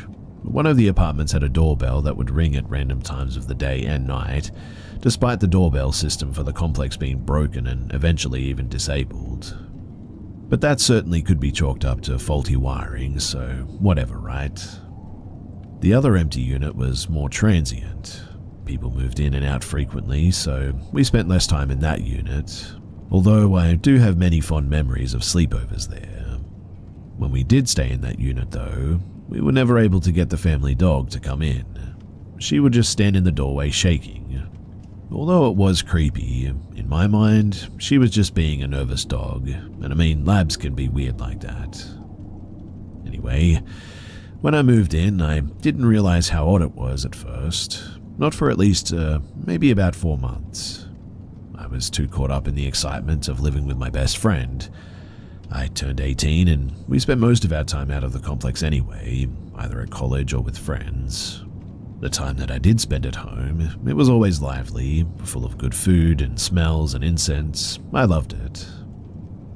The first time I think I noticed something strange, I didn't really think too much of it at all. Banging came from the wall of the unit next to us, and I remembered complaining to Sarah that they were being awfully noisy.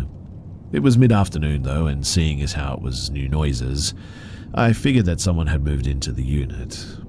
The banging would continue through the weeks, but when it got too loud, Sarah and I would bang back and it would always quieten down. It would always stay quiet long enough to no longer be on the forefront of our minds, as we assumed that the neighbor got our message. I worked as a weekend and holiday receptionist at the time so that I could continue my schooling without stress. And for Thanksgiving, Sarah and her family chose to visit extended family.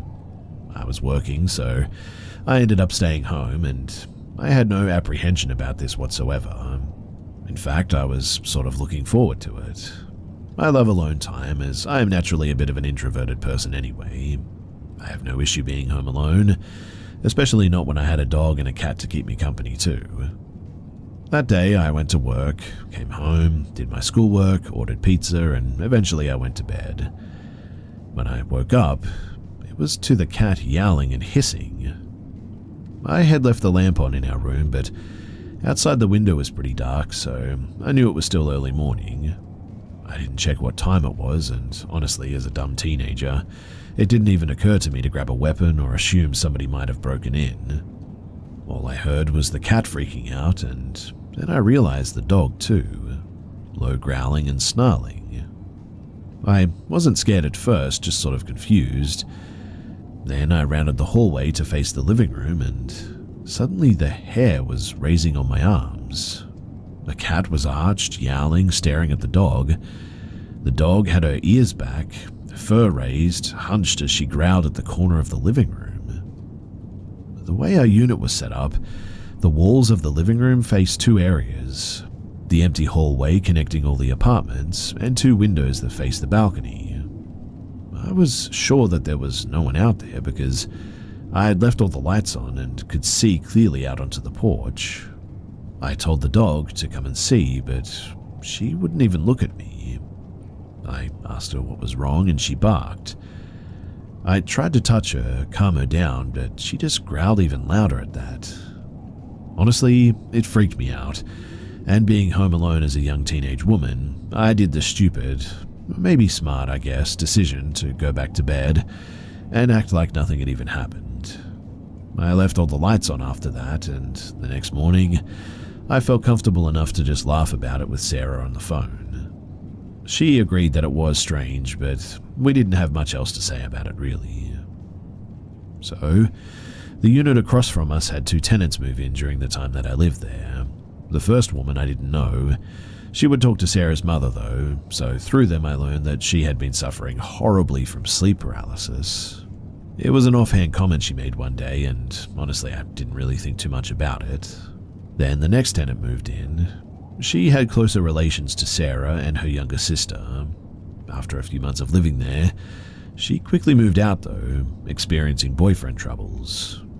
Not before mentioning to Sarah though that she had been experiencing sleep paralysis too, in the same back room, with a reoccurring nightmare she described as knowing something was behind the door but being frozen and unable to look. This is normal for sleep paralysis obviously, but the way that it was the same room and the way that the tenants had never known of each other, or talked even, it was very strange, and at this point I had lived in this complex long enough to start to feel a little bit uneasy, I guess. I was grateful that we only ever slept in the living room for all of those sleepovers, but the nail in the coffin to this particular unit happened about a month or so later. You see, Sarah and I were looking to move out. We wanted our own space, and we were debating on the unit across from us. At $800 in 2016, utilities paid, it was pretty much unbeatable. Sarah, though, more spiritual than I was, brought over a family friend who claimed to be sensitive one day, to test the place out. Sarah never once mentioned the last tenant's accounts to her, and the woman, she made two very disturbing comments in that unit. She called the living room a vortex of depression, her words, upon entering. And in the back bedroom, where both tenants had stayed, she claimed that she was unable to look at the entity behind the door. Sharing this even now still gives me chills, because how did she know that? I am the first to call hoax or scam to spooky accounts. Science and the human brain can do weird things, but this was just downright chilling. In the end, we didn't move into that unit. Now finally, one hot summer day, I was home with Sarah's younger sister watching TV. There was a knock at the front door to the complex, so I went out into the hall to greet a man in an official uniform and badge. He introduced himself as a detective, asked if Sarah's mother was around. I said no and asked if I should take a message. He said that he was investigating a reopened cold case from the 80s where a woman had been strangled in a unit here. The unit, right next to ours, touching walls with our bedroom. Apparently, the killer had hopped the border to Canada, and now that he was back in the US, they were hoping to get him. I relayed the message later and then asked who lived in that unit now. The banging on the walls, it never stopped, and I could hear movement in that unit, I swear to it. But Sarah's mum insisted that there was no tenant. I had no way of knowing this at the time, but the articles that came out later revealed that a woman had been taken hostage in her apartment, hogtied with clothing, and then strangled. Her killer hopped the Canadian border and was caught killing another couple, which means that for over 10 months, I had been sleeping just mere meters from the echoes of a horrific murder scene.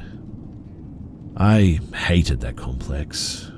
I moved out about 3 months later with nothing much of note happening, but when I think back on it, I wonder about the area. The cold case of the strangled woman. The complex was right next to a bridge, which was so notorious for people jumping off that they installed a security fence 2 years after I moved out. The only time I ever lived in that area again, it was a rental house directly across the bridge. I had horrible night terrors there and moved out about 9 months later due to an abusive relationship. I've never felt any urge to go back to that complex, and when I spend too much time thinking about it, I always get a bit nauseous. Even halfway through sharing this, my hands are shaking. I've never experienced anything paranormal ever again, and honestly, I really don't want to either. I don't want to believe in ghosts, but whenever I go to proudly boast that, the memory of that complex literally haunts me and always makes me swallow my own words.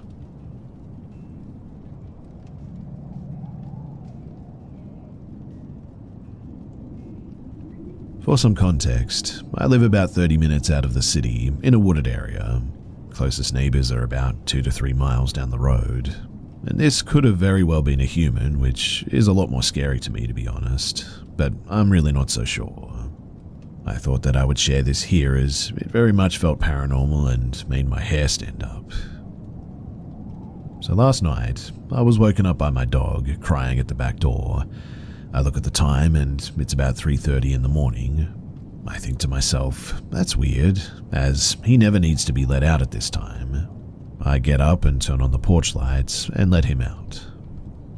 He was hesitant to go out when I opened the door, which was also weird for him, but I watch as he runs over to the back fence and starts barking.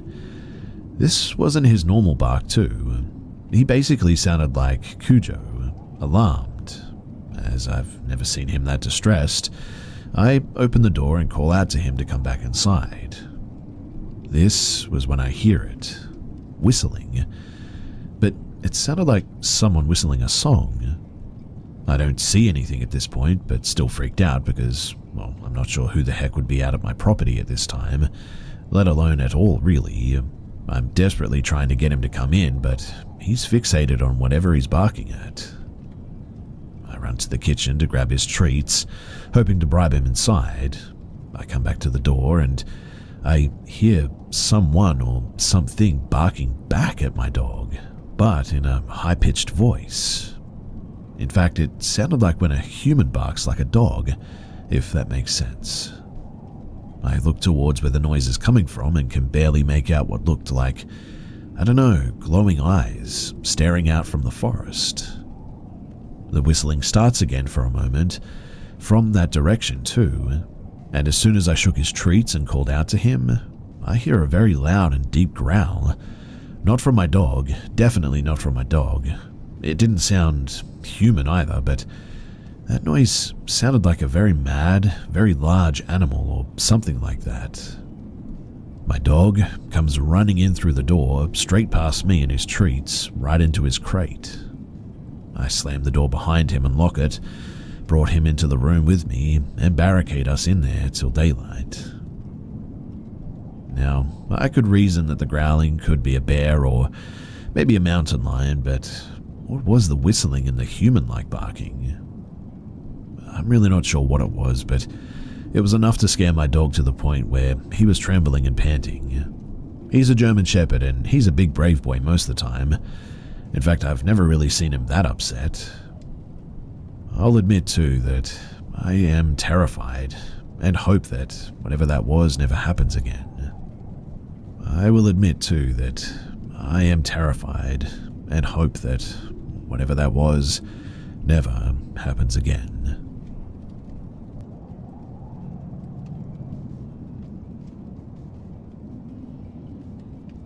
When I was around 8 years old, I went on a weekend camping trip with a big group of people, mostly boys around my age and their dads.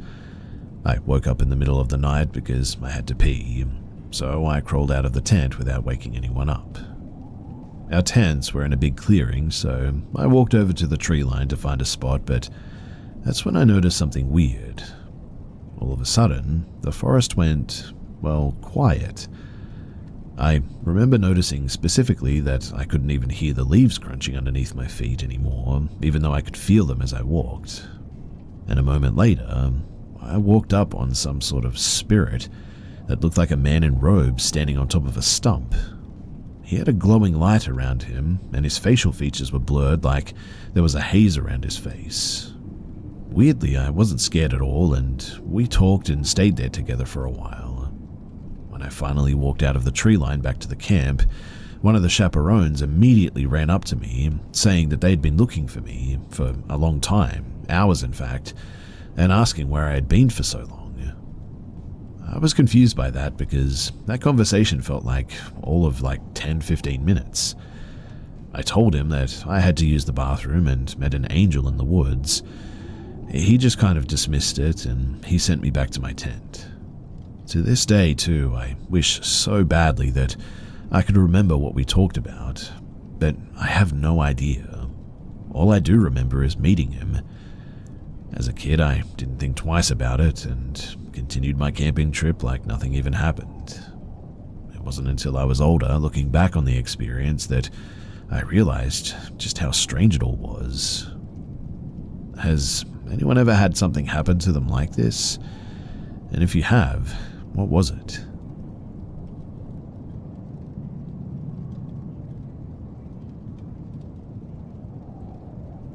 I lived in the mountains my whole childhood, and when I was 12, I was friends with these sisters that lived one cul-de-sac over. The roads were separated by a patch of trees, and I would walk through them to go to play with them. And one day, my dad and I were invited to a barbecue at their house. That evening, me and the sisters and their friends, we were jumping on the trampoline in the backyard when the younger sister started acting weird. When asked, she said that she was seeing something on the far side of the next-door neighbor's fence every time that she jumped. One by one, we all tried it, and we all could see, well, something. At first, we dismissed it as the neighbor's big fluffy dog. We went inside to tell the neighbor that his dog might have gotten out and went upstairs to the sister's room. But while up there, they started telling us about a skeletal figure that would enter their room at night and watch them. The younger sister told us about one time she threw a pillow at it and it hit the figure, and about how they think that it gets up there by climbing the gutter pipe next to their window. We all went quiet because we were scared, of course, when we heard a clicking outside the window that clearly sounded like metal. Of course, we all dashed out of the door and downstairs to the adults because we were thoroughly freaked out. I had my dad carry me home because I was too scared to look into the dark woods. But even then, I didn't fully believe them, until they moved away a week later, and I saw the thing myself. It was late evening, and I was heading inside after playing in the woods, when I saw it peeking at me from behind a tree. It looked like a skeleton, except sharper, with spiky protrusions around its joints, and it had red pinprick lights in its hollow eye sockets. I pretended that I didn't see it, and I just hurried inside. That night, I woke up to something scratching at the wall under my window. In fact, I would wake up multiple times a week to the scratching. It was like something was trying to get my attention, so I would look outside, and exactly what spot I was hearing the scratching coming from was tall enough for an adult human to reach their arms up at. And this entity, it was adult human-sized for sure. I never did look, I was too scared, but the scratching happened for years until I moved out of that house. And that wasn't the only time that I saw the thing in the woods, but I never saw it again after I moved, so it must consist there or whatever. I don't tell this story a lot because people always dismiss it as just a deer, but that would have had to have been one consistent deer scratching at my wall 3 to 4 times a week for at least 3 years straight, which to me, that just doesn't add up.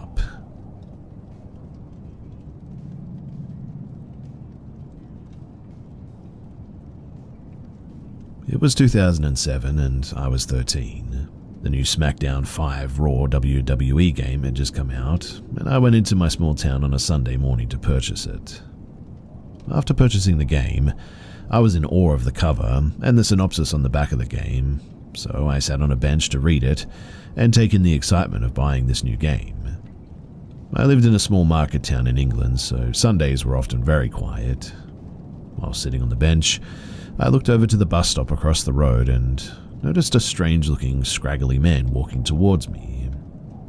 I was a bit nervous seeing this because, although I was 13 or 14, I looked about maybe 11 as I was very small.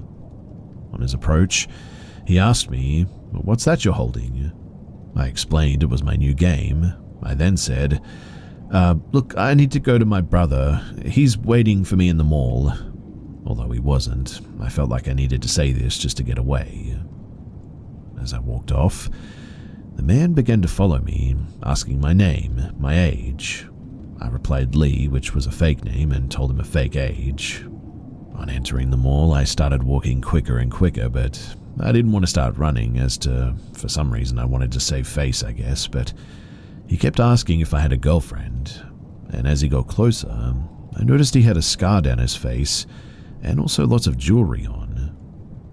To his question, I responded yes, as I thought it may put him off if he knew that I had a girlfriend.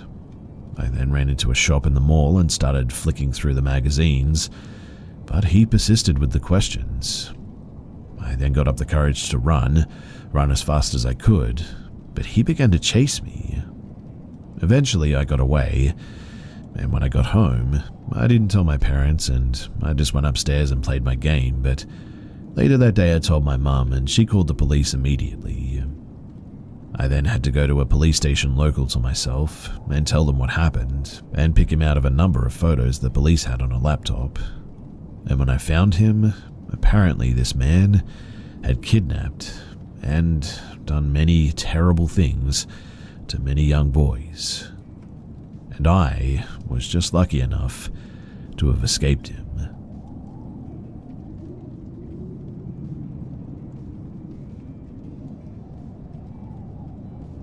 So my house has, for as long as I can remember at least, had major levels of paranormal activity. It's an old farmhouse that's been passed through about 4 generations of my family, and there have been plenty of deaths on the property too. It was built around 1880, and while it's not got a particularly bloody past, it definitely has its stories. My grandma died in what would later become my nursery. My great-grandfather fell out of the hayloft back in the 1920s. They found an old unmarked grave left from the Civil War that got left behind in the 70s, etc., etc. Activity is as common as a housefly around here, really.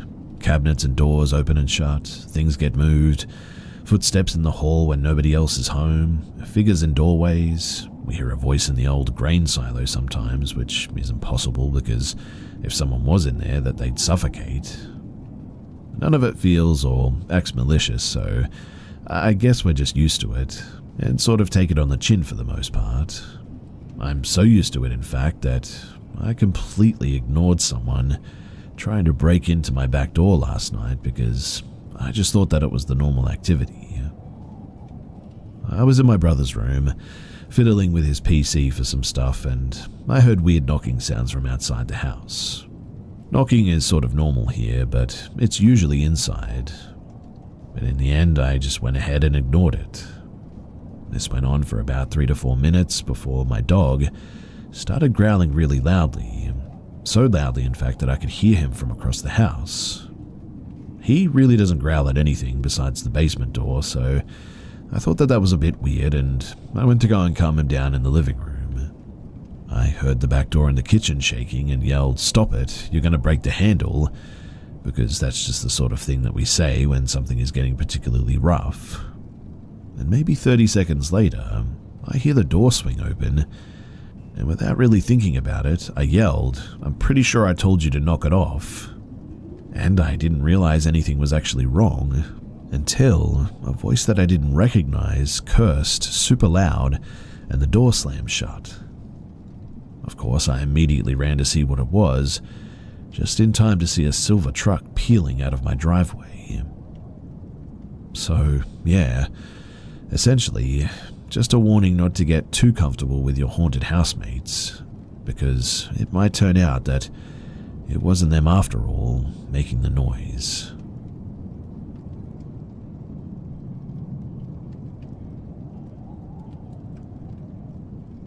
This story takes place in a very remote wooded area in northern Sweden. At the time, I was about 15 years old. So I and my cousin's family were staying in our summer cabin. The cabin is placed on a hill, and at the bottom of this hill there's a lake with a wooden bridge and 2 boats. The property is surrounded by a dense forest, so the only thing that you could really see when looking out the window is the hill leading down to the lake and boats. It was maybe 9 p.m. when me, my dad, my sister, my 3 cousins, and their dad decided to light a fire down by the lake. My grandparents, aunt, and mum decided not to go because it was getting late. We just wanted to look out at the lake, stargaze a bit, and chat. We brought our grandparents' dog and our cousin's dog out with us. We walked down to the lake, lit the fire, and we started talking. After about maybe an hour, the conversation had sort of fizzled out a bit, but it was nice and quiet. And suddenly I started feeling a bit off and just couldn't shake the feeling of being watched from the woods. We were sitting with our backs facing the woods and the cabin. The feeling was unsettling, but I tried thinking about other things when, from out of nowhere, my dad just says, "Yeah, I'm good." Everyone turned to look at my dad in confusion since there was no conversation taking place. Dad looks back at the cabin and then at my cousin, who was sitting next to him, and said, "Yeah, I'm doing good." "What?" she responded, confused. "You asked me how I was doing, so I answered," Dad said. "I didn't ask you anything," my cousin said. Dad looked confused and then said that he had felt someone lean over and whisper in his ear, "Hello, how are you?" He described feeling whatever it was breathe on his neck and put a hand on his shoulder. He thought that it was my mum at first and turned around but didn't see anything, so assumed it was someone here. But right after explaining this, the 2 dogs that were with us started growling loudly while looking behind where my dad was sitting towards the woods. We all freaked out, put out the fire, and we started running towards the cabin. And yeah, we haven't gone outside the cabin when dark ever since then, and it's a memory that I'll never forget. Whatever it was nice enough, I suppose, to ask how Dad was doing, so I don't think it had bad intentions. But if anyone has any idea as to what this could have been, then please do comment, because I would love to know. The only thing that I can think of is Swedish nature spirits called Vitra that play tricks on people, but according to some people can burn down buildings as well, or capture people if they're bothering them. In other words, they aren't really known for being nice, so I don't know.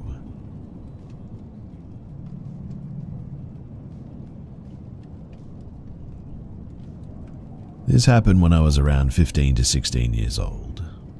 My best friend and some of my classmates, they smoked a bit, like 10 to 11 p.m. at night, before my best friend and I split together from the rest of the guys to go and get some munch at a gas station.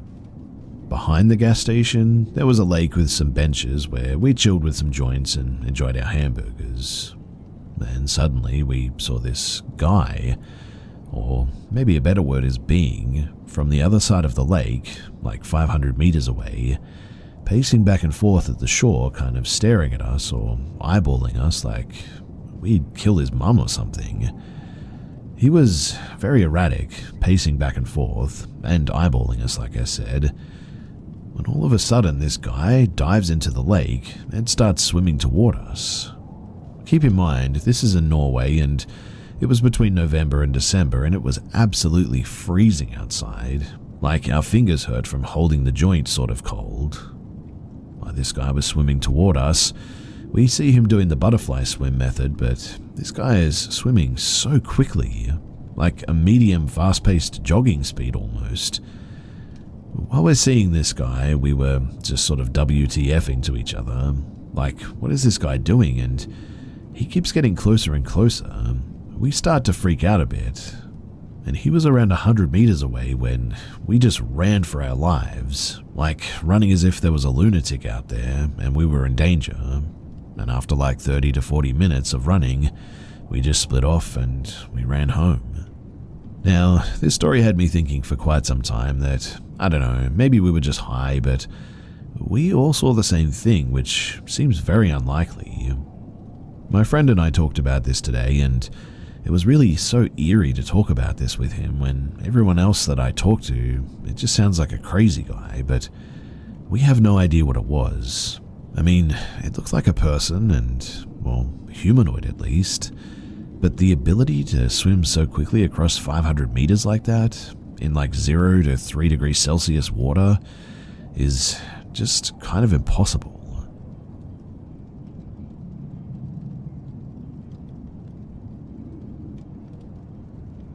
I'm one of those people, as far as I know anyway, who has never had a single paranormal encounter.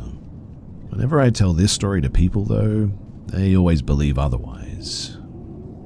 So I was very small, definitely not older than 7 years at the max. I was playing in my backyard as usual during the day, and there's this concrete wall that separates our property from my neighbors, who happens to be my uncle. The wall was like broken down on one part, and you could easily go through it to my uncle's side. But you'd have to walk through almost half a mile of weeds and tall grass to get there. I knew that there were rats and some trash there too, so I just never really went back there, though I did play near the wall quite a lot. Now one day, I was doing just that while my mum talked to my grandparents in the kitchen. I couldn't see them, but they could see me and were close enough to hear. Anyway, I was near the broken part of the wall when this other little girl appears out of nowhere on the other side. She was super friendly and looked a little older than me, I guess. I remember her vividly, wearing oversized bright blue jean overalls and a pretty straw hat. I remember describing her to my mum as farmer clothes, and it made sense since this happened to be in summer. She looked like a Sarah Kay illustration from the clothes, but she was very pale, had freckles and straight kind of shoulder length, but maybe longerish hair, I guess. I have no recollection of what we talked about or what we played, but that's what we did for like several minutes. She told me her name was Margarita. She was really fun to be around, but I remember feeling weird about the fact that she wouldn't ever come to my side of the backyard, yet was very insistent that I went to where she was. Of course I wouldn't because of the rats and the trash, and that I was very certain I wasn't allowed to go there too. I remember though explaining this to her and her looking sort of disappointed that I should ask my mum first. Now this next part I remember very well. She insisted that my mum would be okay with it, that there's nothing bad like rats behind the wall and that I shouldn't be afraid. Mind you, she didn't seem angry about my objections. She just seemed sort of annoyed that I wouldn't just trust her. That made me feel very self-conscious, enough to say that I'd go, but I still should tell my mum first anyway. I don't remember her reaction to that, but I thought that she would be happy that I said yes in the end. So I run back inside and explain to my mum the situation. She's understandably weirded out since that wall is not connected to the street or anything, and the only other girls who would go there beside me didn't fit the description at all. My cousin was 2 years younger and not at all like the girl that I described. The other neighbors were too far away and their kids didn't look anything like that either. But I remember she paused and starts talking in a way kid me is sure that she thinks that I'm playing. But I assure her, slightly offended, that Margarita wasn't imaginary. So we go outside so that we can meet her. I run back outside so I get there first. And the whole thing couldn't have taken any longer than a minute, but I don't see her anymore. Of course, I start calling out to her, thinking that she must be behind the wall, shy maybe. My mum then begins talking like one does to a kid's imaginary friend. She's talking at nothing. I'm annoyed as heck at this point. Even writing this I am, because I know that I didn't make her up. I started looking around for her, but my mum was growing impatient, and she didn't like that I was about to go behind the wall because I'm not allowed to, which annoyed me more because I knew that, but now it looked like I didn't. I expected her to come back the next day, but after that, I never saw Margarita again, which I can see is probably one of the reasons why my mum thought that I made her up. It's more of a grandma name than a kid's, I suppose. Anyway, my mum surely noticed that I was expecting to see her again, so she acted like Margarita was there already. I felt like I had an imaginary friend forced upon me, and I was still sad and angry, and I couldn't prove I was saying the truth, but I guess I was just too little and easy to influence, so I too kind of made myself believe that I had an imaginary friend named Margarita. Just that, now that she was imaginary, she wasn't the girl that I saw, because I did, and instead a big butterfly like that one butterfly Pokemon that I liked. I knew that she was imaginary, unlike the real Margarita that I met that day, and felt a bit silly playing with her, but it also felt nice and comfortable, so I had Margarita, the Pokemon rip-off butterfly, in my mind for a couple of years. But I never did forget about the real one and the feelings of my mum not believing me again. Every time I told this story, it was around the topic of my mum not believing me, but everyone always acted spooked by it. Over the years, I started to feel a bit spooked myself too, I'll admit. But who knows? Maybe I'm still too easy to influence, and I just don't know if it was real or not.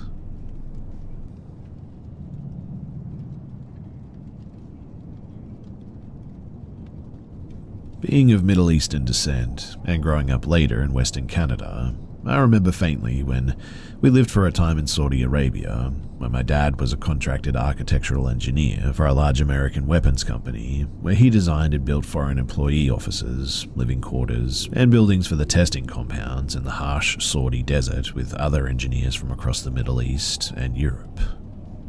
The company that he worked for was none other than Raytheon, a well-known merchant of death that had dealings with the emirs of the land, who were swimming in black oil and luxury, and were the de facto government at the time.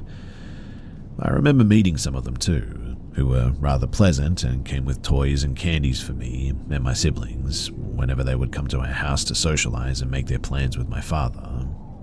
Little did I know, my father would tell me years later, in the comfort of our Vancouver apartment of course, that these men in their immaculate one-piece suits were quite ruthless businessmen with killers and spies in their employ. We had hosted men who were cousins, uncles, and brothers to the Saudi royals. They had toppled governments and raised up armies and militias and even terrorist groups all across the Middle East and Africa. My dad had one colleague that could build a bomb from common items in your fridge and under your sink that could level a building, and that he learned this from intelligence agencies that will remain unnamed. I was about 6 years old when we left for Canada in the early 90s, but I remember our time there, an old brick bungalow house we had lived in, a large accommodation with a sandy yard. It was a sparse neighborhood. There were other houses, but not close enough to be in each other's business or hear your neighbors' noises. Most of the people living in this area were in the employ of the royal family in some capacity. They were well off, educated, and well connected. There were several empty houses around as well that I would sometimes roam around and explore, if I found the opportunity to escape the confines of our home, that is. Now, I had heard of the jinn early on from my mother as warnings against bad behavior, or when she wanted to scare me with images of beastly ghouls. She would say that they appeared in many forms as shadows, humanoid chimera-like beings with hooved feet and tails, as transparent ghosts, or as invisible unseen forces even. She said that they could also appear as humans and that they were great mimics. They could lure you into places with the voices of people that you knew. She would also say that they liked waiting until you slept, as they could enter your dreams for unknown reasons. Many times she would also ascribe any possibly paranormal or odd goings-on to the jinn. For example, if one heard unexplained noises from an empty room, or even if objects were lost, thoroughly looked for, and later found in area searched several times, well, that was them, playing their tricks. She would often say a prayer against them and or curse them either in the singular, shaitan, or in the plural, shaitan. My mother would alert me against going to the abandoned or empty houses, for she warned me that these are the places that the jinn would occupy, waiting for wayward souls to attach to and torture. My father, being a rather pragmatic man, told me to never mind her stories, to just go and explore, but to be careful of strangers and not to be gone for too long.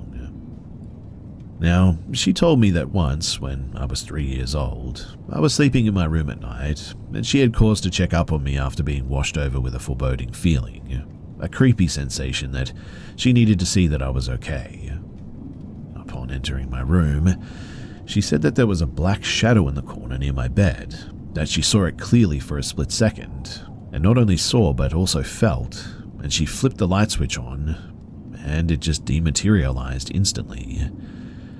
Being scared for her child, she spent several nights in my room with me before she brought a holy man to cleanse the space and say some prayers. After which, she said that there were not any more occurrences of shadows looming over her children, and she seemed satisfied with that. I don't recall ever seeing any moving shadows or ghouls in that part of my life, but there was something later, in my late teens, several occurrences of, well, what I can term as shadow people appearing. We had moved to British Columbia by this time. We're awarded citizenship for some years. I was finishing high school, well adjusted, lots of friends at school and even in the building that we lived in. My two brothers and sister were friends with all the other kids and teens who also lived in our building, and the neighbouring apartments as well.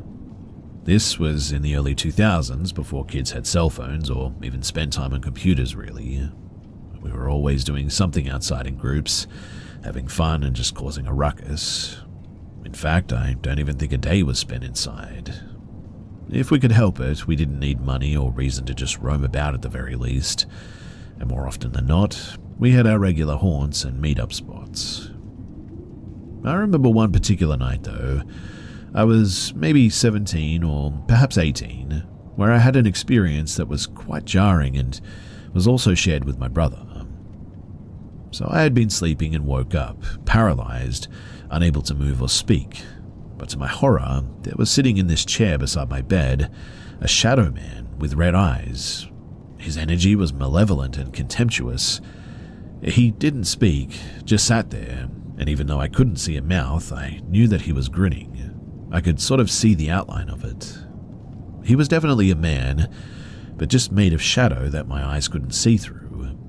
He was watching me struggle to break my paralysis for what felt like 5 or 6 minutes.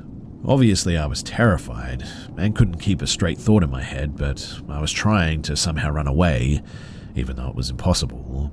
I remember making mewling noises and moaning, trying to scream, but everything was paralyzed. Even though my mouth was agape and I couldn't shut it, I still couldn't scream. I couldn't do anything but try to scream, and it was just coming out as muffled noises. In that moment, I could feel that this shadow being was deriving pleasure from my anguish. He was just sitting there, about 4 feet away from me, as clear as anything else in the dark room, just staring at me with those red eyes. Then, all of a sudden, he stood up, belched out an evil chuckle, and zipped away in the direction of my brother's room down the hall. He flew at an alarming speed. Weirdly, too, I could see 2 trails of red light as his eyes left along with the shadow body, at which point I snapped out of my paralysis. As soon as he left my room, the paralysis, it broke. All I could focus on was his laugh before he left, and honestly, I thought that it was over, that this thing zipped away out of the apartment back to, well, wherever it is that it came from. At that, I got out of bed and went to the kitchen to get a drink of water. I was shaken up, I'll admit, but I was convinced that this was just a weird, vivid dream of some sort. It did feel real, as normal as life in fact, as real as talking to another person. And I mean, I definitely seemed to be awake. I wasn't sleeping. But while I stood there slowly drinking my cold water, I heard the same muffled screams that I was making coming from somewhere down the hall. It was coming from the last room, my middle brother's room. I walked over there and listened by his door, and yes, he was making noises, so I opened his door and I froze as I saw a portion of the air on top of him was dark, darker than the already dark room. It was like a cloud was sort of hanging over him, and he looked sort of paralyzed like I was, and he was moaning exactly like I was too. I can only describe it as sort of silently screaming, but I ran over and shook him awake.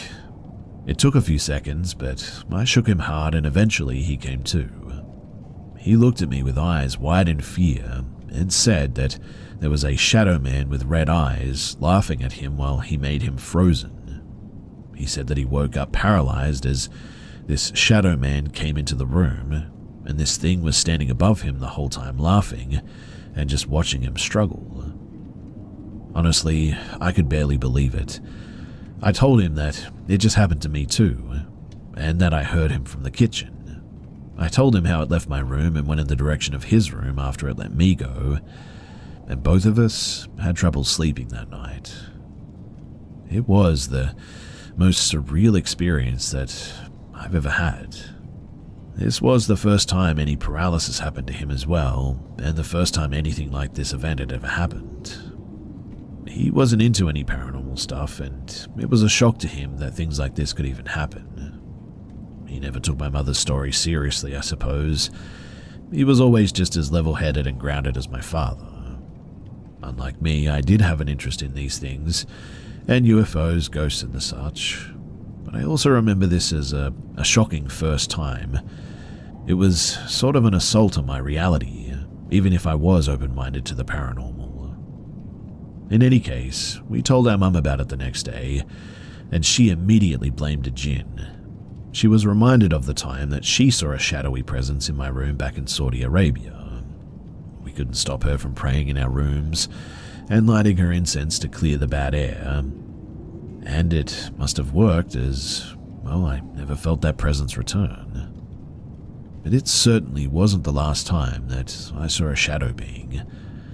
It was never as blatant and in your face as the first time, but it happened many times more. I've told this story to many people and shared it online even, and have never heard of a case where the shadow being attacked two people consecutively. So, was this just a case of sleep paralysis hallucinations? But how did me and my brother share this delusion if that's truly what it was? To this day, we still talk about it. I had many other sleep paralysis encounters with shadow beings, but never like that first time, never as malevolent, and never again shared with another person. In fact, I get sleep paralysis quite often now, even had it last night, but I haven't had a shadow being during these times in 20 years or more.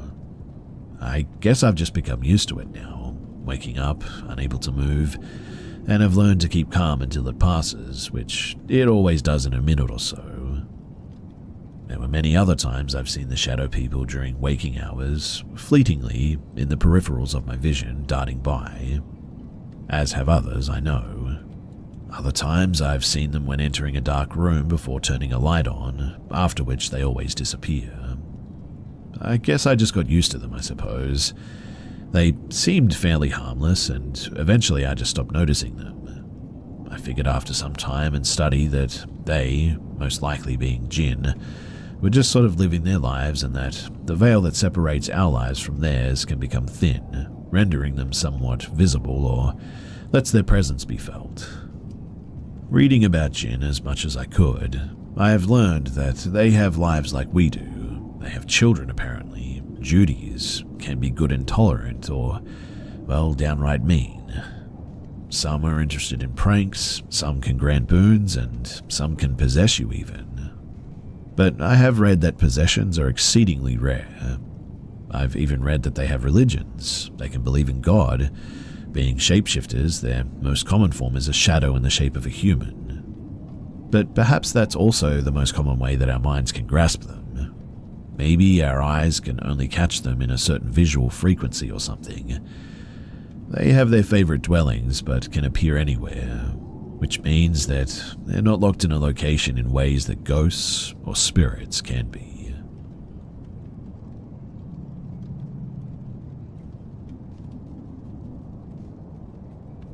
One night, when I was maybe 19 or 20, I had an encounter on the Blue Line train in Los Angeles that still haunts me to this day. So I was waitressing in downtown Long Beach and worked the closing shift. I was on the train around midnight, heading towards Los Angeles. It was just me and one other man on the train. I had my headset on, minding my own business, and he was sitting in front of me with his hood up. Everything was fine too until we neared Watts, California. The man, he got up, walked to the train doors, and as they opened, he turned back to look at me, and that was when I saw it. He had no face, no features, no eyes, no lips, no mouth, just pure blackness under the hood. He walked off the train, and I felt like my heart almost fell out of my body. 20 years later, I'm still trying to figure out what I saw that day. Has anyone else experienced anything like this? Or do you have any ideas as to what this could have been?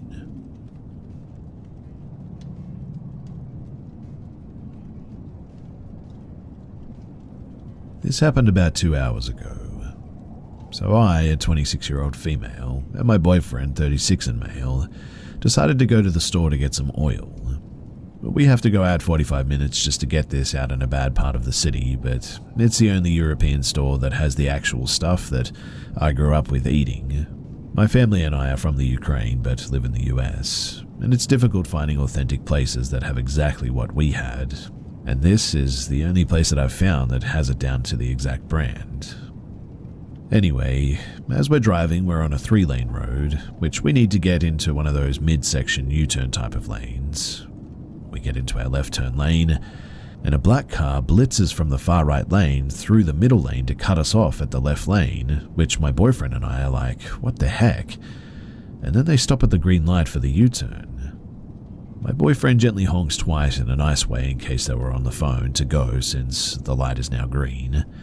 They go forward and we go to the parking lot directly on our right to the store that we need to go to. The car in front of us, which was now on our far left lane, goes through another 2 lanes and drives onto the sidewalk to go into the parking lot that we were going into, and rides nearly on our bumper, pressing their horn the entire time that we drove.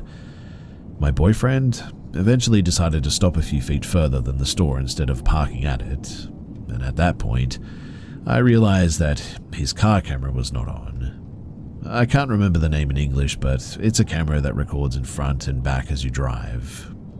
I tap it since usually it starts recording when it feels motion. It didn't turn on, and we realized that it somehow was disconnected on the car.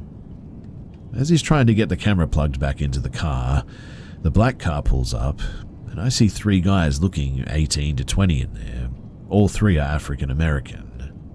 They roll their window down, and the driver then reaches for something, about to take out something, and I'm screaming at my boyfriend, just drive, go, just go. And my boyfriend slammed onto the gas pedal. We drove off, and that black car does too. My boyfriend suddenly began doing donuts in the parking lot to get their car to back off while I'm screaming, oh my goodness, the police, call the police, I need to call the police, and managed to dial 911 as he was doing his last donut, and then suddenly began driving out of the parking lot.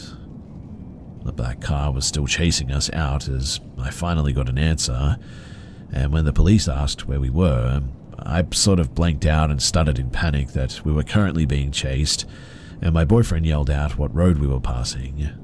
He used to do Uber for like 7 years, and he knows every street name by heart pretty much. The guys, though, they kept going after us until we were about 3 or 4 blocks away from the police station. We stayed on the line, and they probably realized what we were doing and swerved to a random road on our left. At some point, we got disconnected, but the officer called me right back and stayed with us as we pulled into the station. We explained what happened, and the officer was nice. He offered to escort us back to the store following our car in case the guys were still there. We showed the skid marks, and the officer said nice as a bit of a joke. It was all good in the end, and he did paperwork as we grabbed the sunflower oil that I really wanted, and had my boyfriend try authentic Slavic ice cream for the first time, which he agrees is 100% better than the American stuff. And we decided to cut our day short, thanked the officer, and we went home. My boyfriend said that he was amazed at how quickly I made all the right decisions and was actually surprised I even called the police because he's aware that I have a history of being, SA'd by 2 on-duty officers 4 years ago, and I've been too terrified to call or speak to officers since then. But I was so terrified of getting shot that my only priority was to call the police in the end. I was so terrified that my chest hurt, and I was happy that we were safe. My boyfriend is now laughing, saying that he can now prove front-wheel Dodge cars can do great donuts, but I genuinely hope that I don't run into those 3 guys ever again.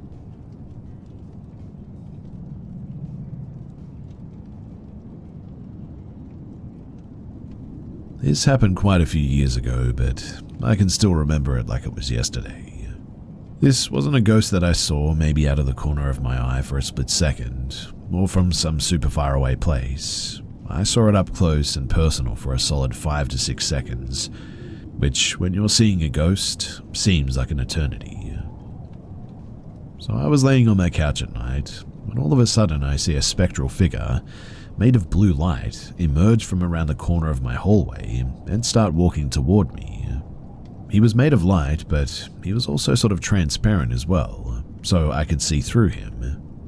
He couldn't have been more than 10 to 15 feet away from me. I was completely floored, perplexed, amazed, shocked, all at the same time. He was in such great detail that I could tell what type of clothing he was even wearing, some type of military garment, and that he was young, an Asian male in his 20s. He had a stoic, somber look on his face, almost sad, I would say. As he walked toward me, he left a trail of undulating blue light behind him that kind of waved up and down. This lasted for a solid 5 or 6 seconds. The entire time my eyes are completely wide open and I can feel my heartbeat start to increase. And as quickly as he came, he then vanished into thin air as he got closer to me. I have never seen anything like it before in my life, and I seriously doubt that I ever will see anything like it ever again. I told my family about it, and they said, "Oh, you've always had a vivid imagination."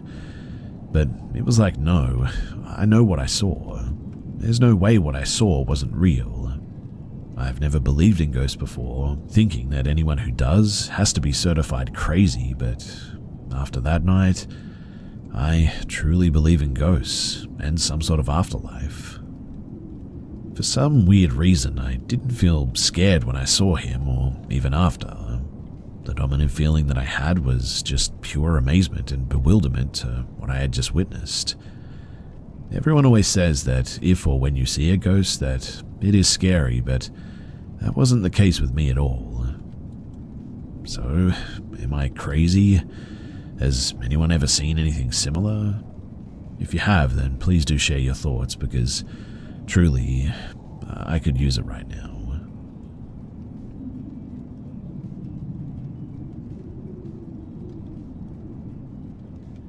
I was born in Amherst, Ohio, April 7th, 1984. When I lived in Lorain, Ohio in the late 80s, I lived in this 2-story house. It was old, and there's just some things that are in that house that always left me puzzled, and in a bit of a total mystery, I guess. I'm now 40. I've talked about my experiences with other people, but all I get back is snickering, made fun of, or laughed it off as being unbelievable. I've talked about this part of my life the same way, and nothing ever changes my story. Behind our house, my mother and father created this huge, beautiful garden. And between the ages of around 3 to 5 years old, my parents would throw some weekend cookouts. My dad would invite his work or drinking buddies over, and Mum would invite her people as well. The floor model stereo would be out to play in the background. Dad would be socializing with his people, the grill is grilling, My light blue kiddie pool would be filled up with water. Our front yard would be out of parking spaces. The driveway was spoken for, so the rest would just have to park their cars in the backyard where we were. Now, one weekend, I decided to walk around the house by myself for some reason. I had no reason for doing so, but I was just walking. I found myself in the front yard alone, so I decided to continue journeying around the house into a full complete circle. When I had done that, I came to a shocking discovery though. Everything and everyone was suddenly gone. I mean, the pool, the stereo, people, cars, even the garden was gone. What was once a garden was nothing but a bed of grass now. But here's the weird thing. I can still hear everyone. Yes, I was awake, I wasn't dreaming. I wasn't just seeing things. In dreams, when talking about dreams, you only know about 5% of the dream and it's all over the place when telling it, right? But in this case, I remember everything. The way that I've explained it here is the way that I've explained it for almost 40 years now as well. Ever since, I've always been convinced that I've found what seemed like a portal, and so I kept doing it. It was the same result every single time. Everything was gone. Sometimes I often wonder what would have happened to me if I had just kept walking circles around the house without stopping. Would I have happened to become a missing persons case or someone erased from memory altogether? I've recently gone back to that house in Ohio since moving away in the late 80s. I was excited to show my wife and kids the first house that I lived in. I was also excited about the thought of actually getting some answers and putting to bed this mystery. But when approaching the house, all we arrived to was an empty lot. I felt sad, sort of ticked off, and beyond disappointed. All that I have are what seems to be made-up stories, but still I live with this mystery. And that's why I'm here. I would really like to try and get some answers as to what this was, and I'm really hoping that someone somewhere has had something similar happen to them, or has an answer or at least some thoughts. All are welcome to comment because, like I said, I am completely perplexed.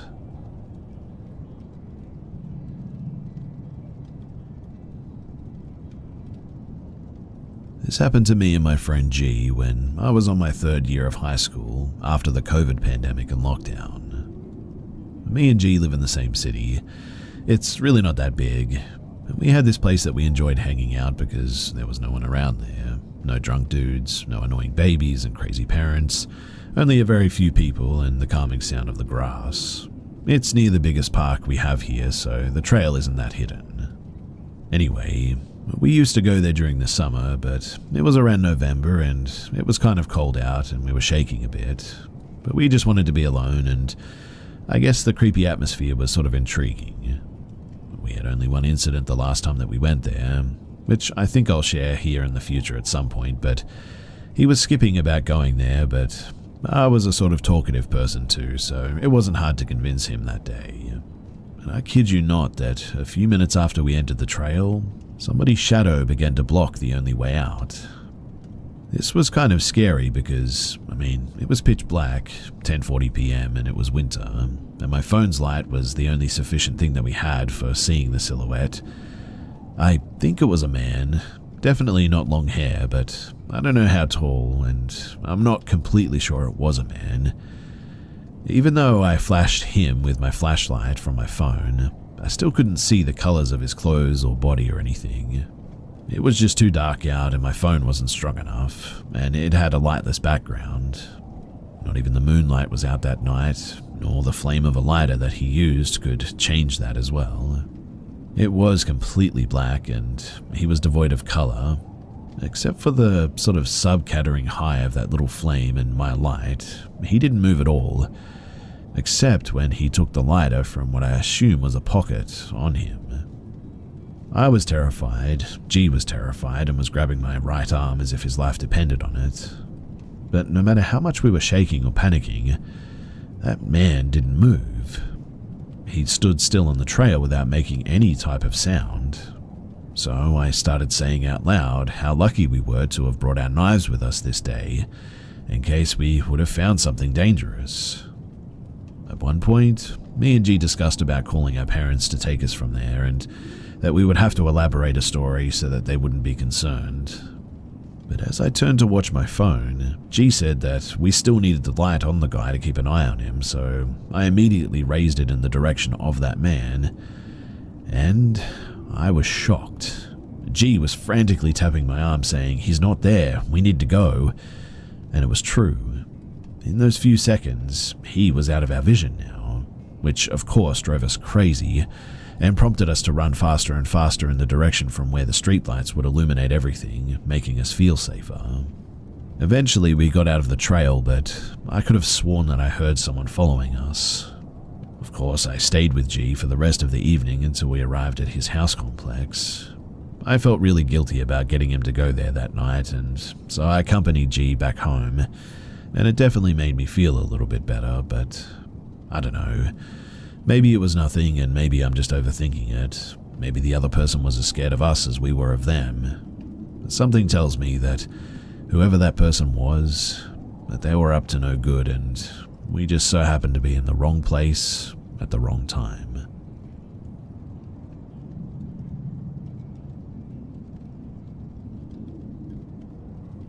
So I have a series of short stories from when I lived in Utah years ago. These stories, they take place in the time period from 2003 to 2014. I originally come from Utah, but haven't lived there in years, and have lived all over the United States since then. So I've lived in lots of places where they have their own histories, hauntings, and interesting stories. So here's the first ones, well, chronologically speaking anyway. So in 2003, my then stepdad, who was and is abusive, controlling, and treated my mother and my siblings and I horribly, began escalating his behavior. I noticed a pattern that, as he got worse, strange things would happen around the house. Like, family members and I would hear disembodied voices throughout the house. A strange presence would be felt at some times and then not at others. And, most notably, we would see shadow figures running around the house. These were not tall, humanoid figures that you typically think of when you think of shadow figures. These were deformed, almost animal or alien in nature, and moved extremely fast and had an almost impish quality to them. We would occasionally hear a man's voice in the house calling our names too, but we left that house and moved to a different neighborhood north of Salt Lake City in Bountiful, Utah. After settling into our new home in Bountiful in August of 2004, other members of the family began noticing strange things too. Footsteps would be heard in the hallways late at night. My mother would be working in her office at her computer and occasionally hear footsteps, and one night she felt something touch her back even. She turned around and there was obviously nobody there. Later, my brother saw an apparition of a young girl wearing white standing at the end of the hallway. Thinking that it may have been one of my sisters, she went to go and check to see if everything was all right, and the girl just disappeared, and my mum saw that both of my sisters were both still sound asleep in their bedrooms. After doing some research into the history of the house, we learned that a young girl had passed away from leukemia in that same house a number of years prior. Her bedroom, it had been the same room that was my mum's office. And the old photo of the girl who passed away matched the appearance of the apparition that my mother saw at the end of the hallway that night. In 2006, as the behavior of my then stepdad began to become even more abusive, so too did the odd occurrences in the home. Our family dog would frequently panic and bark or howl at nothing in the air, especially when in the basement. The paranormal events culminated in a few members of the family, not me though, seeing about a dozen entities, semi-translucent in appearance, and of ghastly appearance as well, surrounding the former stepdad while he was sitting in his chair one evening. In October of that year, around the same time the apparitions were seen, our family dog tragically died by being attacked by a pack of wild animals, either raccoons or coyotes, in the middle of the night. 2007 and 2008, they were pretty quiet years for the most part, and in 2009 the year opens pretty uneventfully, but activity starts ramping up big time in the spring and early summer. On my brother's birthday, in June of 2009, I lived at my grandparents' house with my family, and I was in the front yard waiting for the rest of the family to come out to the car to go for the birthday outings. About maybe 300 yards away, I see a young woman, wearing what looked like 1980s punk clothing, and her blonde hair in kind of a side ponytail, walking casually down the street and screaming for help. Her voice didn't sound normal though. It sounded much farther away than a mere 300 yards, and it also sounded kind of, like dreamy almost. Fair enough, it wasn't a neighborhood with lots of houses and trees, and it was on a hill, so the acoustics weren't what sold it for me, but I immediately went inside and told everyone that there was a girl crying for help down the street. We got in the car and drove up and down the streets looking for her. Keep in mind too that it was midday, everyone else was still at work or school. This was literally a few days before summer vacation. So unless she was a resident, which she wasn't, it was a small neighborhood where everybody knew everyone and she didn't look familiar at all. It was unlikely that she could have just disappeared or gone somewhere before we reached her. I later learned that a young lady matching her description died of a drug overdose in the 1980s in that very neighborhood. That same month, in 2009, my family and I went to a cinema to see Monsters vs. Aliens, which had come out in March of that year and was still playing in the theaters in June. While my brother and I are watching the movie in our seats, my mum leaves with my sister to go to the restroom, and they come back sort of shaken and terrified. "What happened?" I asked after the movie. My mum and sisters then tell me that my mum had been picked up and thrown out of her shoes by an unseen force while walking down the hall. Apparently, when she got off the ground, she was 5 feet from where her shoes were, and they were still standing upright in the spot where she had been standing when she fell. Obviously, I wasn't there to confirm this, but still, with how shaken up they actually were, I do believe that something happened. For the years 2010 to 2011, I didn't live in Utah but had experiences elsewhere. 2012 was relatively tame and had little in the way of notable supernatural experiences. In 2013, I didn't live in Utah but had multiple experiences while living in Tennessee. And then the next Utah stories are, in April, I was staying for a few weeks with my grandparents, and my family and grandparents had gone out one day. They were having a fun day outing and doing some shopping or something. This is in the same neighborhood as the story from 2009, by the way, but knowing in our family history that Grandma's house had some strange activity, the previous owner of the house had actually been murdered, we all knew that there was something off about the house. Well, on one particular day, the vibe was particularly off. I was home alone, chilling out, and in no mood for ghosts, and I felt like there was just a very unwelcome and wrong presence in the house. I had a short temper that day, and told them to get lost and leave me the heck alone, and called them a series of horrible insults. I sat down to play guitar and unwind a bit, and then from like 30-ish feet away down the hallway, I heard a woman moaning coming from my grandma's room. I was home alone, and after hearing this noise, my blood just ran cold and I froze. Hello? I managed to choke the word out in as stoic and friendly of a voice as I could muster, but there was no response. To keep myself from soiling my pants and running out of the house, I ended up just sort of scoffing and told myself, it's probably just the cat. My grandma had a tabby cat named Lottie at the time, who was one of my best friends. She later passed away in August of that year due to old age, but I had never before or since heard her cat, or any cat, make a noise like that. It was a human noise.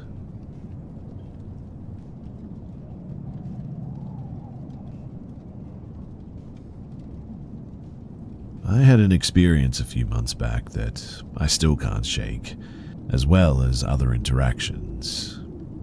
Maybe it was a dream, but I woke up to my husband yelling my name from downstairs. I yelled back, "What?" and he asked, "Are you going to work?" I reached for my phone and it was 1:20 in the morning. That was when I looked over and my husband was sleeping and snoring next to me. Around February, in my room putting clothes away, so fully awake this time, I heard my husband call my name from downstairs and I yelled back and said my name again. I searched the downstairs after he wouldn't respond, but there was no sign of him. I looked outside and I also saw that his vehicle was gone. Now recently, I was sitting on the couch with my son on my lap, husband sleeping on the other couch, one dog on my left, another one at my feet, when I heard a psst noise to call my cat on my left. Both dogs perk up and look towards it. My husband is still sleeping on my right. I woke him up and asked if he heard it, mostly for comfort I suppose, but I asked my son if he heard it too, but both say no. After that, though, I did go through each room in the house and repeated that you are not welcome here, please get out.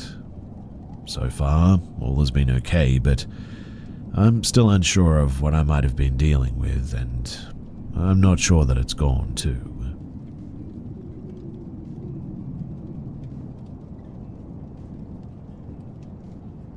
When my grandfather was young, he helped his father with his line of work, and he often worked in the woods, whether it be helping cut down trees or gathering wood. That's usually where he was. This particular day, they went to this secluded town. When they got there, my grandfather wanted to go and explore the woods a little bit while his father worked. He was warned not to go wandering off too deep into these woods because they were known to be a bit dangerous. However, that's exactly what he did. He ended up getting really lost because he wandered off too far in and he stumbled upon a body of water. Now, this is where it gets a bit weird, and when he told me what occurred here, I could see the absolute fear in his eyes. He told me that a creature, one that was tall and dark, walked out of the swamp. He said that it resembled a woman and had very long hair covering much of her distorted face. She also had a very dark complexion. Whatever it was, it walked out of the swamp and gripped his neck and started to choke him. Then it started to drag him into the water and drown him. He was freaking out obviously and begging for it to let him go, and eventually either it did or he sort of slipped out. By the time that it let him go, he was hysterical though, crying and screaming. It was also nearing dark and somehow his father found him but was confused why his son was so wet. When they went back to town, he explained to the couple who were working with his father what occurred, and they said that they know of that creature. Apparently, a lot of people end up wandering far into those woods and end up dying. They die because that thing apparently drowns them, and my grandfather was very lucky that he was spared. Now, I know that this story might be a little bit difficult to believe, but that's fine. I mean, I believe it because of the look in my grandfather's eyes, who you could see fear in. He's also a very honest man, and I've never known him to be a liar. This all occurred in Morocco back in the 60s, in the northern part of the country.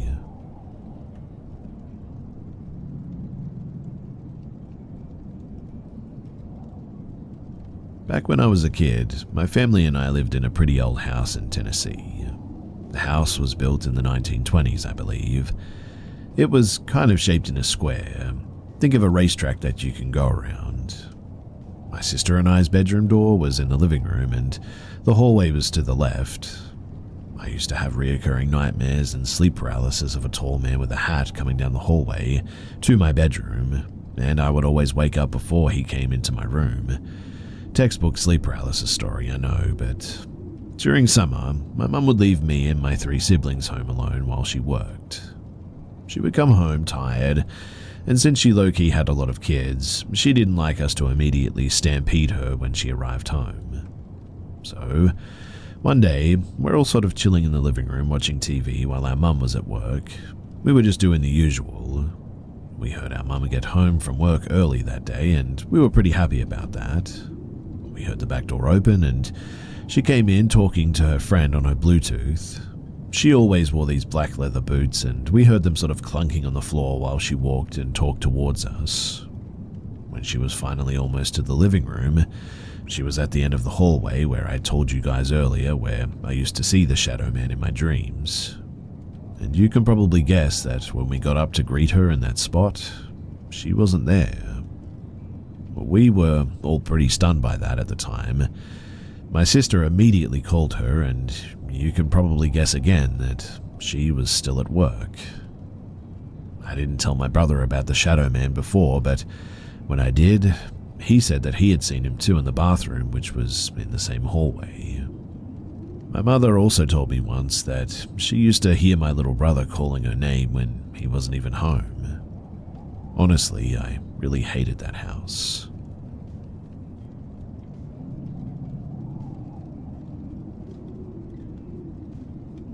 My experience starts in New Mexico, west of Clayton on 422.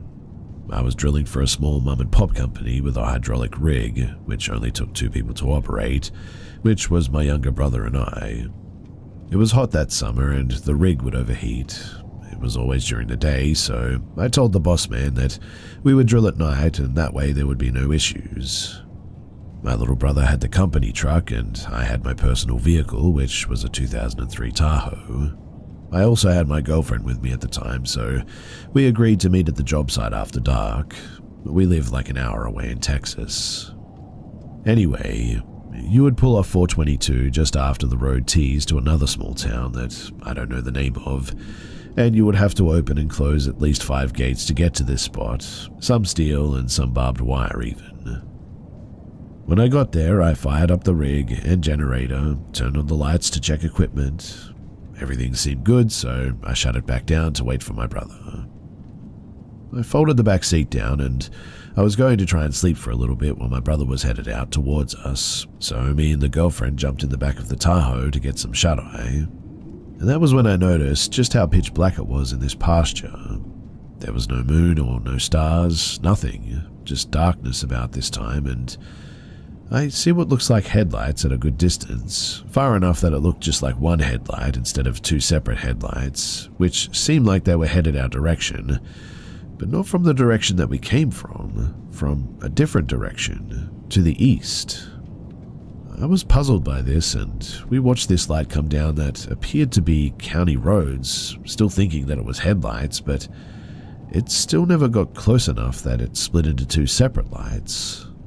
So it was still pretty far away, but anyhow, we're sitting there watching it, head our direction, and all of a sudden it does a spiral move and disappeared, like as if you were to stand outside with your finger, draw a spiral in the air, but imagine it was like 5 miles away.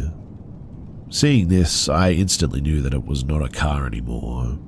I look over at her and ask, "Did you see that?" She did and hugs me tightly as we talked about it, trying to wrap our heads around what we just saw. She points out this red glow that's coming toward us though, toward my truck slowly from the east, and honestly, I was in a state of disbelief, sitting there quietly, trying to come up with any logical explanation for what this glowing red mist could be. I thought, it must be a brake light. No, the brake pedal is clear of anything that could press it, and the rig and the generator were off. Looking around for anything as a solution, I look over and ask, "Are you seeing this? I'm not tripping or nothing, right?" She said, "No, this is happening. Let's get out of here." I said, "No, let's see what it wants." About that time, this sort of mist surrounded the back half of my Tahoe. Looking out of the window seemed like looking through a red filter, but not just red, almost like a ultraviolet red, a filter but without the black light. She then said, "Let's go now," and I said wait, trying to figure out what was happening. And that's when I heard a knock on the rear passenger quarter panel. It scared the absolute heck out of both of us. She screamed, which made me panic, so I turned around to start my truck up. I couldn't find the key for a split second, but when I did, I put it in and turned the switch on, but nothing happened. Like the battery was dead. No light, no radio. Then a split second later, the engine would turn over, but still no lights. There was now a second thud on the rear quarter. The truck turned on. We looked around and everything was normal again. The headlights came on, but we left out of there right then and there, and obviously I didn't drill that well. The boss man did, and we ended up meeting my brother at one of the many gates to get on the property. I tried to tell him what had happened, and he said that something had hit his truck too, but brushed it off as a stick or something. I told my boss about it. He thought that I was at drugs, and to this day still believes this, and honestly, I still don't know what the heck it was. I don't think it wanted to harm us because the whole thing just kind of happened. It didn't seem sort of intended, I suppose. Like I just so happened to be in its path, or it wanted to see what the bright lights were way out in the middle of nowhere. Honestly though, that's a wild guess and I really don't know. But I am wondering if anyone has any similar stories to this, or any information on what this could have been. I have wanted to go back and check it out at some point, but also I really don't want to get shot by a rancher, and honestly, I don't want to experience that again, either.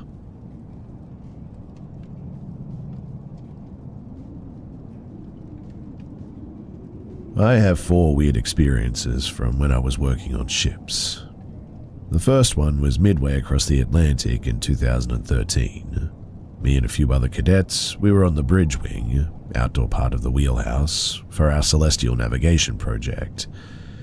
We saw a light come up from the east, fly at high speed until it was almost directly above us, and make a 90-degree turn and zip over even faster. It was at the altitude that you would expect to see a plane at, but nothing turns when crossing the ocean, and especially that fast. I don't think that people could even survive a turn that quick. Anyway, the second was an animal sighting. This time I was a cadet on another container ship, and we had just left Dutch Harbor, aka heading for Japan. We were about halfway between the two and the 100s of miles from land. It was choppy and overcast, and the mate and I saw a large school of porpoise and seabirds, which typically would indicate that they were following fish. In the middle of the group, though, we see a huge white fin come up that looks like a whale's paddle fin. It could have been a whale, I admit, but we have never seen anything that big before. The third one, though, was definitely the weirdest. I was out of school and working on a seagoing tugboat in the Gulf of Mexico at the time. I didn't see it, but I came up to stand my watch at 15:45, and the 2 guys up there had weird looks on their faces. One looks to the other and says, "Should we tell him?" I ask, and they proceed to say that they had just watched a beach ball-sized bubble with pulsing lights on the inside fly in front of the boat about 10 feet above water. They said that it was moving against the wind at a constant speed, and the outside of it looked like when there's an oil in a puddle in your driveway. The last one was in the Gulf of Mexico again, and this one was the longest. So me and a few others were sitting in the mess watching TV, and the captain called down on the phone. He asked us if we wanted to see a UFO. We all went up, and 4 of us sat there in the wheelhouse and watched a red light sort of erratically snap from one position to another, a short distance away, for about 2 hours. It would sit in a spot for about 15 to 20 seconds, and then snap to a new position in a straight line and sit there. The best way that I could describe it is that it would be like putting a laser pointer on a wall and jerking it around to a new spot a few inches away. Eventually, though, it just took off at high speed, and, well, that was that.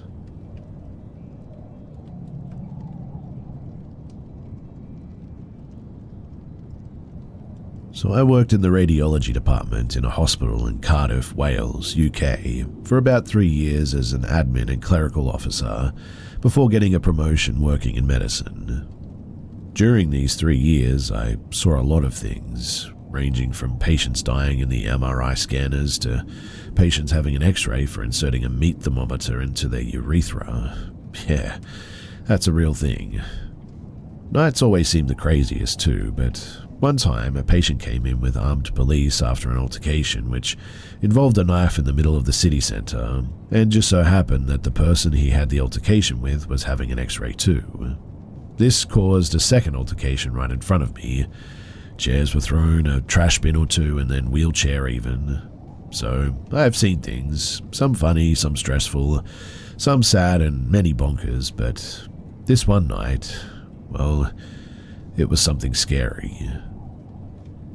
So I would start a night shift at about 1900, then would work till about 8:30 in the next morning. This was the standard night shift for our department. We would usually do 3 nights in a row before doing 4 days off. After the 3rd night, you were ready to sleep for a week, let me tell you, but the strange thing was that this was my first night of the 3, so I wasn't tired at all. It started off normal. I arrived at the department, took over from the day staff, logged into my PC. During this time, we usually would set up our phones or tablets to watch movies or maybe even the latest TV series, as there would be a lot of downtime between patients. Like I said too, the first few hours, nothing that interesting, just your average run-of-the-mill night in radiology. Then it came to my break, and now before I tell you more, I should probably explain the layout of the hospital. This hospital is the largest in Wales. It's a teaching hospital and it's pretty old. Now, the best way to get from A to B in this hospital is through what we call the tunnels or the catacombs. These consist of very dimly lit corridors, old abandoned rooms, tunnels, and other creepy sort of decrepit areas.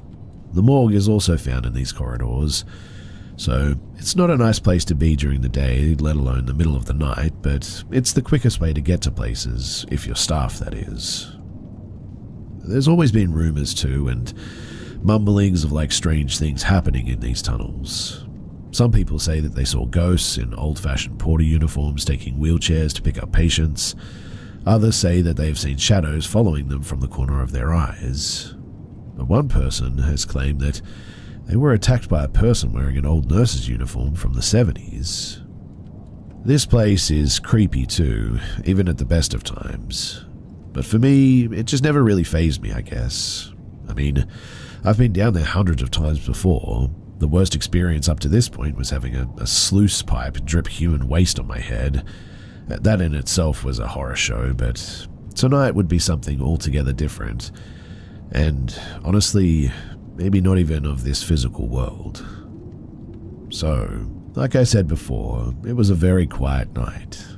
I had been watching the latest series of One Piece because I'm a bit of a geek. During my downtime, a radiographer or radiology technician for my American friends out there came to take over and cover for me for my break. I decided to go to the 5th floor where the sanctuary, multi-faith chapel, was located. On a night shift, it was one of the most peaceful places in the hospital, but to get there, I had to walk through those tunnels to reach the nearest elevator. I set off on my journey, which would usually take about 15 minutes, scanned my card on the main entrance to the tunnels, and then proceeded to walk through. 2 minutes in, I started to feel like someone was walking behind me, though.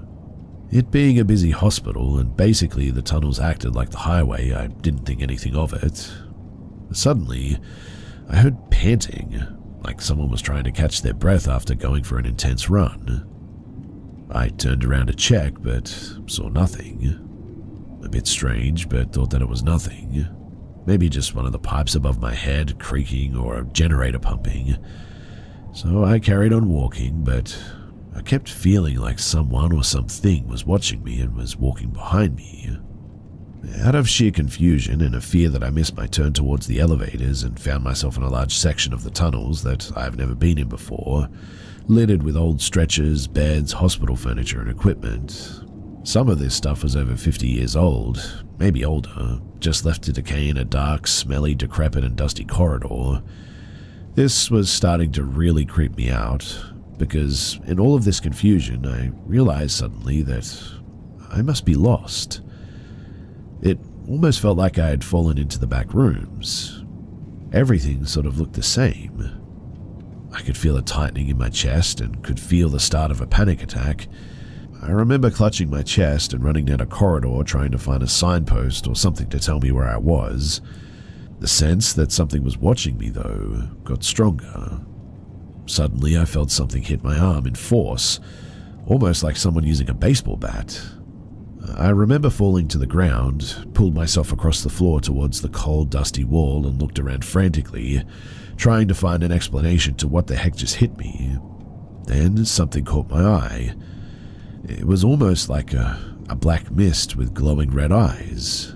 It was about 20 meters away from me, just hovering in the middle of the corridor. Was this the thing that had been stalking me the entire time? I got back up and I sprinted.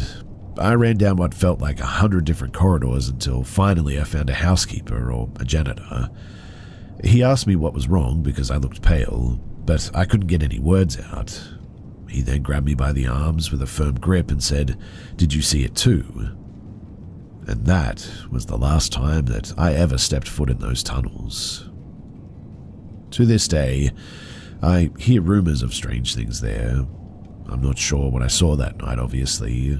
Maybe I was tired, maybe I was stressed, maybe it was something though. Why else would the janitor ask me to if I had seen it? What else is down there? Well, I can tell you that one thing is for sure. I won't be going to find out.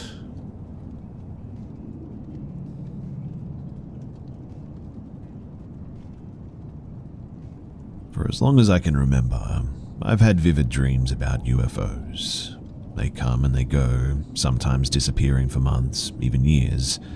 But when they return, they're intense, more real than dreams should be. My house is surrounded by a forest, and in these dreams, the lights always appear above the treetops, silently hovering before descending closer. Recently, the dreams have become more frequent, and the details sharper, almost as if they're trying to tell me something.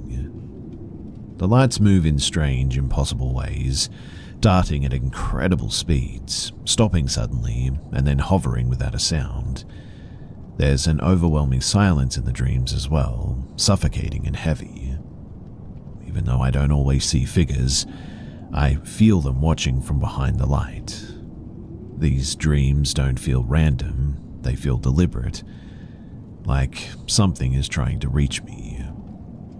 Since childhood, I've dealt with sleep paralysis, which often accompanies these experiences, but not always. When it happens, I wake up fully aware but completely paralyzed, unable to move or even cry for help. A crushing weight presses on my chest, and shadows gather around me, short, dark figures standing just at the edge of my vision. Sometimes they shift slightly, as if they're whispering among themselves. Other times, glowing red and orange orbs appear, about the size of a volleyball, hovering in my room. They pulse with an eerie energy before disappearing as quickly as they'd arrived. When the paralysis finally breaks, I often wake up screaming, gasping for air. My wife knows this well. She's had to shake me awake many times, trying to calm me down while I catch my breath. Our house has been the site of countless strange phenomena over the years too. Flickering lights, objects moving on their own, and an overwhelming sense of being watched in certain rooms. One time, we even received a strange voicemail message. That recording had no missed call attached to it, and went straight to voicemail. Just an unidentifiable voice whispering in a language that we couldn't understand. We are a large family, 5 children, 2 dogs, 5 cats, and 5 chickens. Life in our home is always full of energy and activity. None of my kids had ever had any complaints about any phenomena, but sometimes the animals do behave strangely. Like, for instance, the dogs refuse to enter certain areas of the house for no reason, while the cat sits still for long periods, staring into empty corners as if watching something only they can see. It's nothing overtly alarming, but just enough to make us wonder if they're sensing something invisible. Some of these strange events have been caught on video too, while others have been only witnessed. Doors opening on their own, strange flashes of light in dark rooms, and orbs floating through the air as well at times. Things recently took a more disturbing turn. You see, on December 24th of 2024, during breakfast, my wife noticed something odd on our front door security camera. Intrigued, we checked the footage. Both the front door camera and a wide-angle camera on the corner of the house captured the same event, a glowing orb moving across the yard. It wasn't faint or ambiguous. You can even see the orb reflecting off of my car near the end of the footage. It triggered our motion activity lights as it passed by, and it was in the middle of the night, around negative 15 degrees Celsius. There were no insects, no birds, no reasonable explanation for it. Then, on January 17th of 2025, our backyard camera recorded something even stranger. A shadow passed over the snow-covered ground, briefly blocking the moonlight. It rotated steadily above my house, but there was no visible source, nothing in the sky or around the house that could have cast it. Only a few days later, on January 21st, our side doorbell camera captured another mysterious orb. This one moved with purpose, but not like the dust or the debris that you normally see. Something gliding steadily through the air. It looked disturbingly similar to what we had seen on December 24th, raising more questions than answers. My wife, she's practical, a down-to-earth person. She's never believed in UFOs or the paranormal, always the rational one in our relationship, to be honest. But after living through years of strange occurrences and now even witnessing these recent events on camera, even she cannot explain what's happening. The videos really do speak for themselves. Something unusual is happening around our home, something that feels connected to my experiences. These strange encounters aren't new to me, that's for sure. They've been with me since childhood, in fact, sparking a lifelong fascination with the paranormal. For nearly 10 years, I traveled across Canada and the United States in search for answers, visiting places known for strange phenomena and chasing the unexplained. It became a part of my life, in fact, a relentless pursuit for the meaning in the chaos. But something changed along the way. The activity at home, it began to intensify after each trip, almost like I was bringing something back with me. Every time I returned, the strange phenomena grew worse, more unexplainable sounds, more objects moving, an overwhelming sense of being watched all the time now. It became too much in the end. And so, after 10 years, I quit cold turkey, cutting myself off from the paranormal field entirely. The activity at home slowed down after that as well, though it never truly stopped. It felt like whatever had followed me had lost interest, or at least for a while.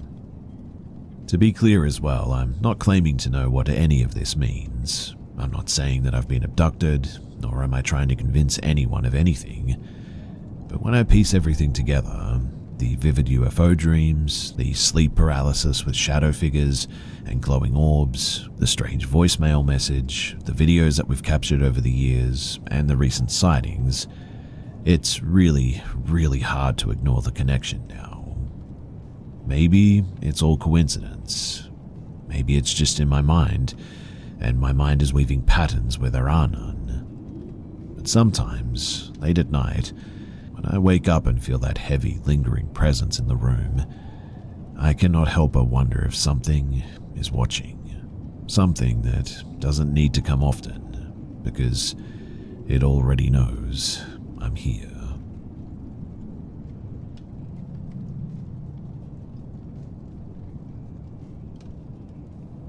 So I started this job about a month ago. I'm an overnight security officer in one of multiple buildings on a large campus. I signed an NDA, so I really cannot be more specific to potentially identify my client. But I started my job training on first shift, and I'll admit that I was skeptical when I started hearing the stories. Things moving, doors opening and closing, actual full-bodied apparitions in the middle of the day, and a little girl that throws things in one of the older buildings. Stuff of that nature. I'm usually pretty sensitive to the paranormal, having experienced it often growing up. I've experienced many unexplainable things, but the buildings I trained in just didn't feel threatening, so I just dismissed it. I've been working my regular shift for 2 weeks now, and on my first day on third shift, I was checking a bathroom when A shadow man leaned out and glared at me as the door shut. Instantly, I felt paralyzed, and I no longer felt safe. But I tried to brush it off and told myself that it should be okay. I mean, I need this job. It's the only place in my area that pays a livable wage. I put up with every whisper, every bang, every uneasy feeling of danger as I walked through the building, and I told myself that it's just an adjustment period. We're new to each other and it should calm down with time. Yesterday, I learned that my building specifically was built on top of a historical graveyard, specifically a graveyard for slaves and their descendants. When the property was bought by my client, the bodies were exhumed and moved across the street, but their original resting place, that is right under my feet every night when I go to work. Tonight I was checking the emergency exits, which are enclosed in a stairwell. I checked the door was secure and there were no hazards. Then I tried to re-enter the building from the stairwell and the door was held tight. I would open it just enough to see that no one was there on the other side and it would slam shut again. A few minutes after that, I finally got out of the stairwell and I entered a loading area and was immediately confronted by a massive shadow figure looking hat man, at least 7 feet tall, and was watching me. I took a deep breath and I just kept moving. Funnily enough, tonight was probably the least threatened that I've felt since starting working nights here. But anyway, I have a friend on day shift in my building, and before I went into work last night, she told me that the activity yesterday was wild. She warned me that she had been touched on the staircase and that there had been a lot of voices. She told me to be careful around the elevator and emergency exits because she was getting bad vibes, as she called it. Honestly, I should have listened too. My first patrol was eerily quiet. At this point, I'm used to some kind of noise, a humming or a tapping at least, talking and doors opening and closing at most. But my first hour at work was completely silent. My second patrol is when the shadows started moving, stretching and following me. The first floor, which I previously thought was safe, was starting to feel ominous all of a sudden, and everything stayed somewhat calm until midnight. That was when I started getting touched. Being touched, that had never happened before, and I liked it even less that it was on my shoulders and head that were being targeted. I wear my hair in a long braid to keep it out of the way, and last night, it was tugged on multiple times. And unlike my friend, they didn't keep the touches in the stairwell. They followed me in and out of the rooms, and I could hear angry muttering the entire time. I tried talking to them. I asked them to back off a little bit. I just wanted to do my job, and it's Friday anyway. I'll be gone for 2 days after this. I tried to kindly explain why I had to check everything, but the activity just got worse. What ended up being my last patrol at 4 a.m. though was definitely the scariest. I should have known better as well. I should have paid closer attention.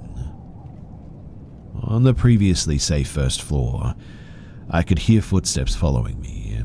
Then I checked the second bathroom. I did my ritual, knock twice, hold the door for 5 to 10 seconds, announce myself, and then enter. But when I entered, a massive shadow was stood in the back corner, and I could tell that it did not want me there.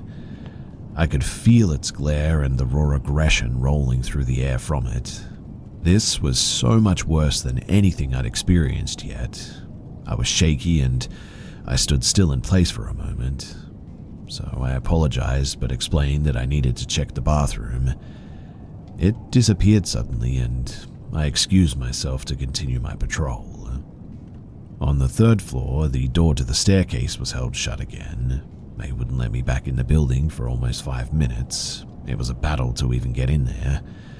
I tried walking down, but the lower level doors were also held firm. I wanted to respect their wishes, but I also needed to finish my patrol. Finally, I am able to go to the second floor, and immediately I felt terrified as the elevator door opened. The floor felt somehow impossibly dark. I walked out and what was silence exploded into noise. I could hear banging on the walls and I took a deep breath. I needed to finish this patrol. So like the idiot I am, I kept going and my braid was pulled as I moved to go into the central fire riser, the system that feeds the water to overhead sprinklers. But I still had longer to go. I round the corner from the storage quad to go down the main hallway, and the light that doesn't come on until I'm on the other side of the hallway turns on suddenly. And that was when dread filled my gut. I keep going. I make it to the other end undisturbed. As I approach the first bathroom on that side, I hear a creaking sound though. Initially I dismiss it. There's a roof access nearby I have to check, and it probably came from there after all. I do my checks and I notice that shadows are congregating around the elevator now. I walk up the small, solid concrete stairs to check the roof access and everything seems okay.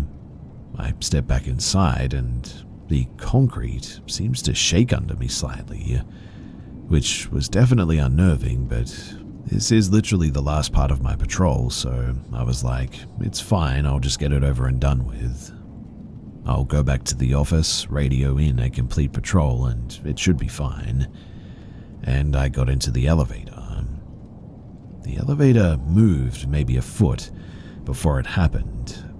A loud bang and I screamed as it fell.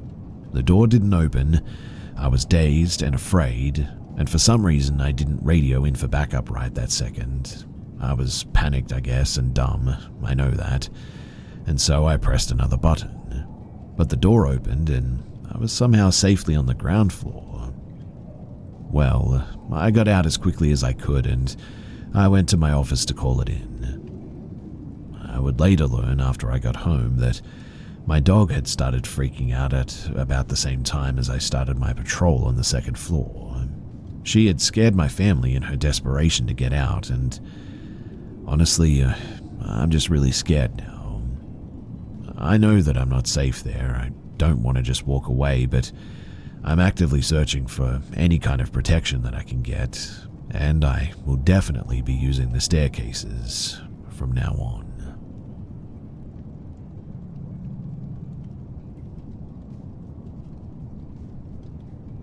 So I was maybe 9 to 10 years old, and we had just moved to a more islandish neighborhood in West Virginia, right over a massive bridge. We were moving in with some close family friends and their family.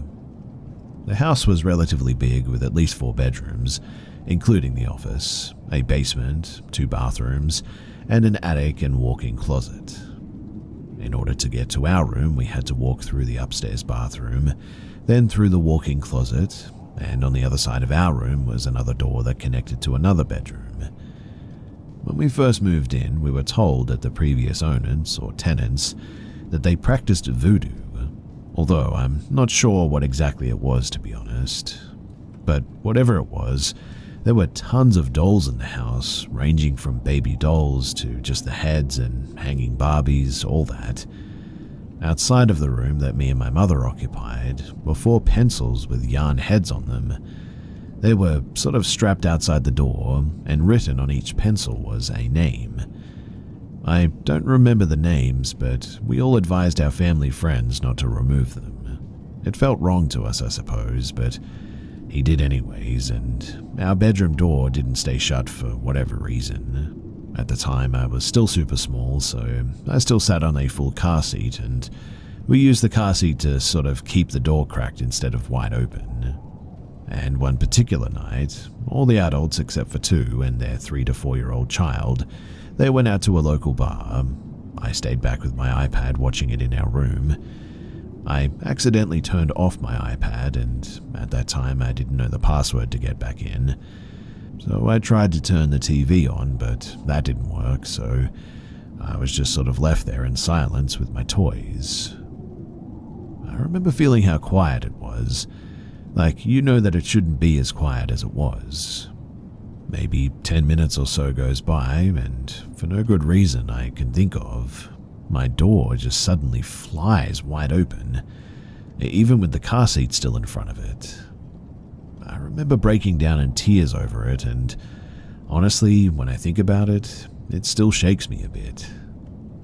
I was told the toddler probably used that bathroom and pushed the door open, but with how fast it was, I would have seen them running away or something.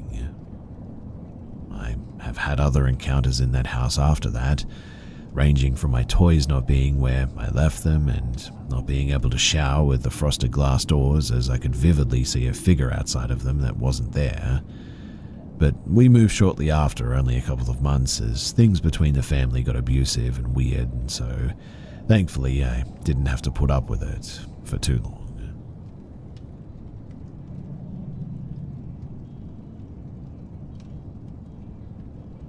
The following took place in approximately 1990 in a Southern California medical school morgue.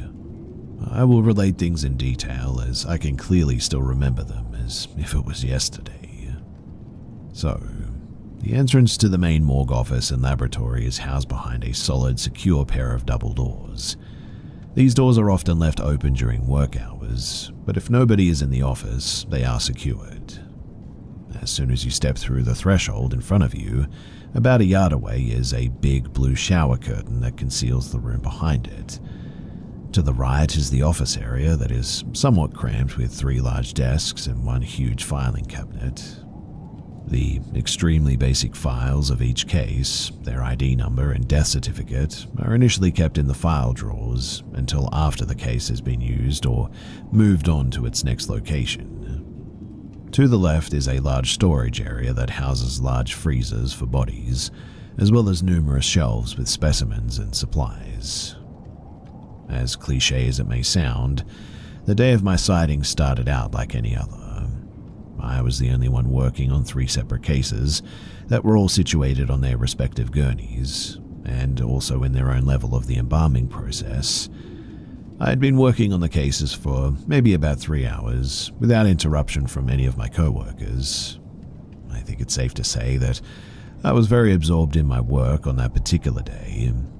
It was getting close to lunch, however, so I decided to wash up and head to the office to take my lunch.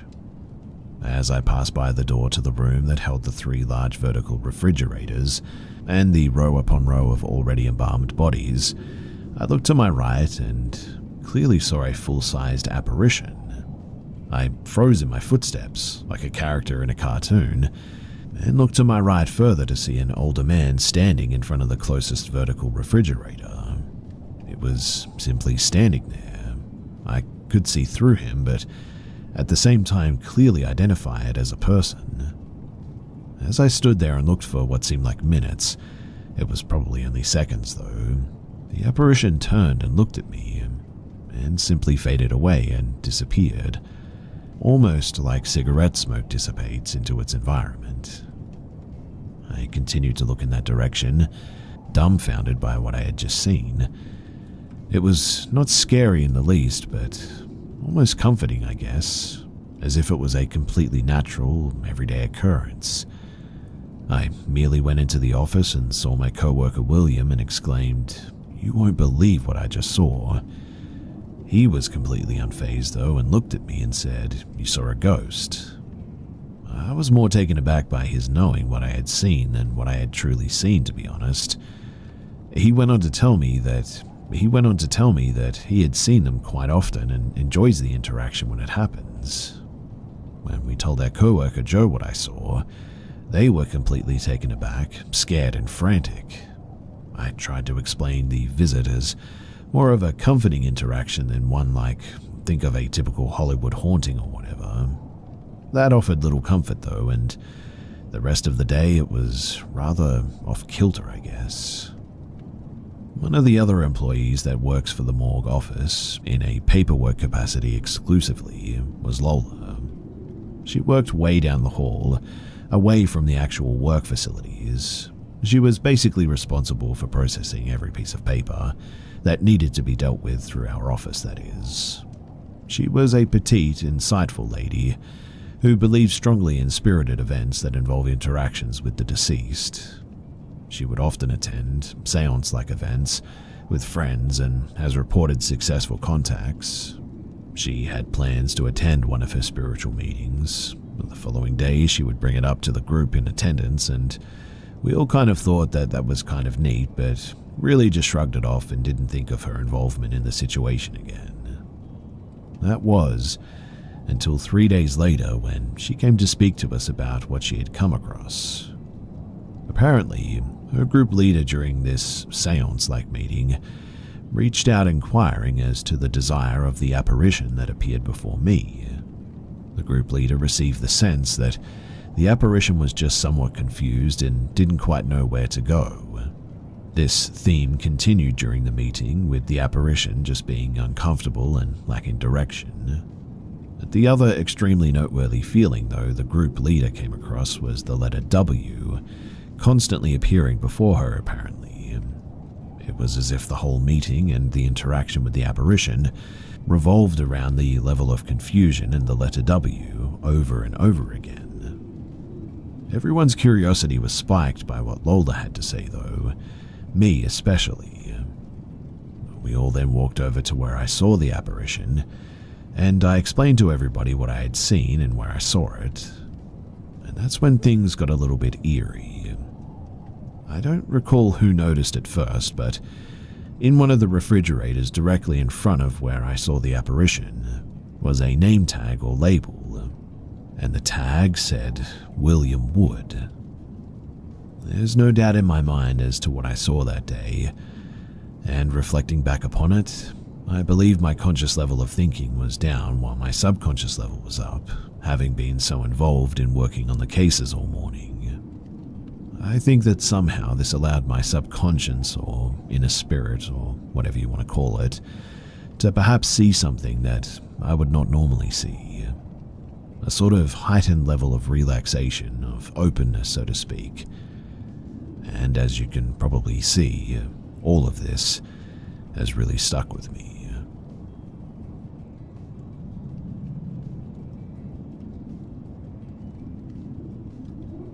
So, this happened to me, a 27-year-old female, about 6 years ago.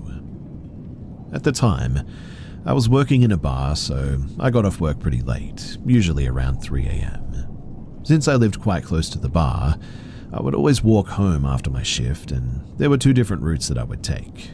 One was along the street where most of the city's bars and the clubs were, and it was usually really crowded. Since I was pretty exhausted and I didn't want to see any more people that night, I took the other route, which was much quieter but also much darker, and I never felt very safe there at night. Anyway, as I was walking, a group of drunk guys approached me, blocking my way. I made it clear that I had no interest in talking to them, so they eventually let me pass. A nearby taxi driver must have seen what was going on because he rolled down his window and asked if I needed a ride home. I declined, saying that I didn't have to go too far, but he insisted, saying that he wouldn't even charge me. I thought that maybe he was looking out for me since he had seen the incident with the drunk guys, so I made the really stupid decision to accept this offer. After I got in, he asked for my address and we started driving. I even offered to pay him, but he refused. Shortly after, we arrived near my home, but instead of stopping, he just sort of drove past it. I asked where he was going, and he acted like it was an accident, saying that he was just looking for a place to turn around. But he kept driving for a few more minutes until we ended up in an industrial area where he pulled into a dead end. At this point, I was terrified, but honestly I didn't know what to do, especially since my phone had died earlier. I just sort of sat there and eventually said, "Well, this is a perfect opportunity for you to turn around." He looked at me, and I think he got scared to follow through with whatever he had planned. After a moment, he simply said that I was right, turned the car around, and drove me back to my place. My heart was pounding as I got out of that car, but I was really, really grateful that nothing terrible had happened that night. I know that it was incredibly stupid to get into that car in the first place, and I still don't fully understand why I made that decision. Honestly, though, I think that I just got really, really lucky in the end.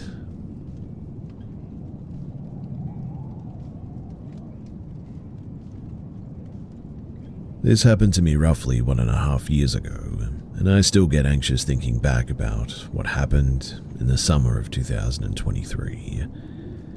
It was the year that I had my first success with my online business, which allowed me to start traveling Europe while working and saving up for my dream of buying some farmland. 2023 started amazingly. I lived a few months in Malta, then in Budapest, visiting friends who studied abroad. I'm originally from Germany. I'm 32, turning 33 this year, and the first few destinations were a wonderful contrast to the miserable cold winters that drag on for months in Germany. After having a tremendous time in Malta and Budapest, it was already the beginning of summer. My final destination that summer was to visit a friend. His name was Ben. He's about a year younger than me, and currently studying medicine in Varna, located in the very east of Bulgaria. It's an interesting place with lots of Soviet-style, slightly run-down architecture, but it still has its charm as a beach city. The people there are very nice, and there are some beautiful spots. There are many expats, and I spent my days enjoying the large parks near the beach itself, and the various cafes and clubs. I met lots of people, and frequently went out to beach clubs with them on weekends.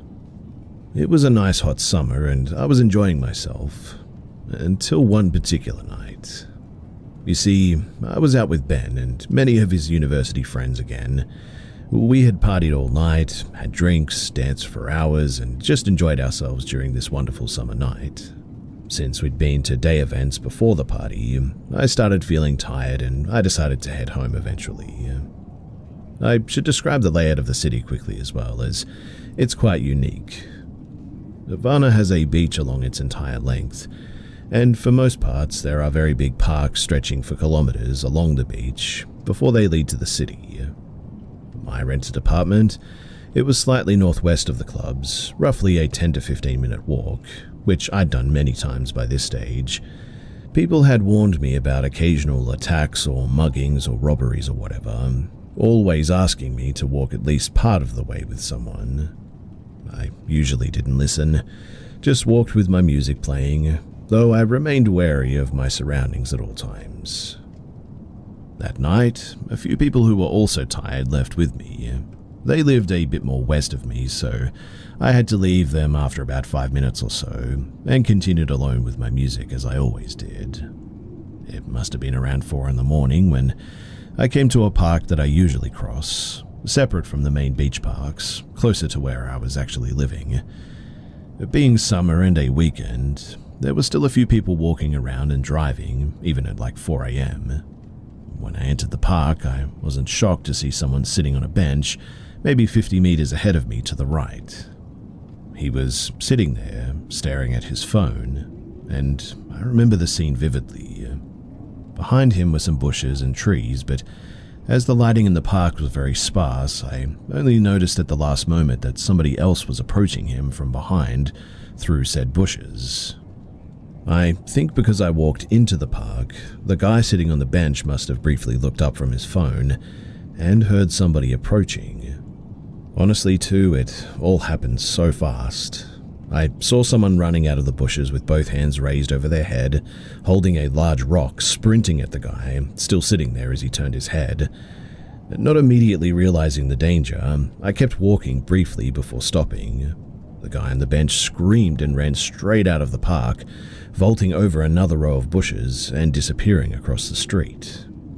I pulled off my headphones and just stood there watching, not fully comprehending what was actually happening. You need to understand that this all happened really quickly. Until the guy who had just tried to attack the other person with a rock suddenly turned to face me, A shiver ran down my spine as adrenaline rushed through me, preparing to run. When he lifted that rock again and started manically smiling while running in my direction, I instantly turned and I ran for my life. He followed me for roughly 2 minutes. I could still see him behind even after crossing the street. I ran around the block and was incredibly relieved to find a kebab shop still open. I rushed through the door. The people inside were shocked and I couldn't speak straight, but I didn't need to say much as the psychopath came to the store and started bashing the window with the rock. And suddenly, when the glass broke, he finally ran away. Now, what makes this even more chilling is that I later discovered that I probably encountered someone who wasn't new to violence. In the same city, same park, someone had been bludgeoned and killed with multiple stabs in the back just 1 year earlier. I waited a few minutes, I put my music back in, and I quickly walked home, carefully avoiding the park. Afterwards, I was shaking at home, locking every door. I couldn't sleep well, and the next morning I discovered that I had fractured a tooth from grinding it in my sleep that night. I'm forever grateful that this whole thing turned out okay, obviously. I'm also grateful that I met those people who offered to smoke earlier, as the timing may have actually saved both me and the guy on the bench.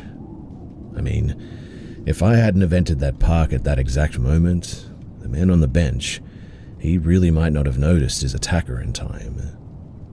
While this was the scariest situation of my life, other than nearly drowning in the ocean once, I think that I learned that there are some situations that you really just cannot control. Stay safe out there, everyone, and maybe don't walk through the park alone at 4 a.m. in a foreign city. But hey, maybe that's just common sense.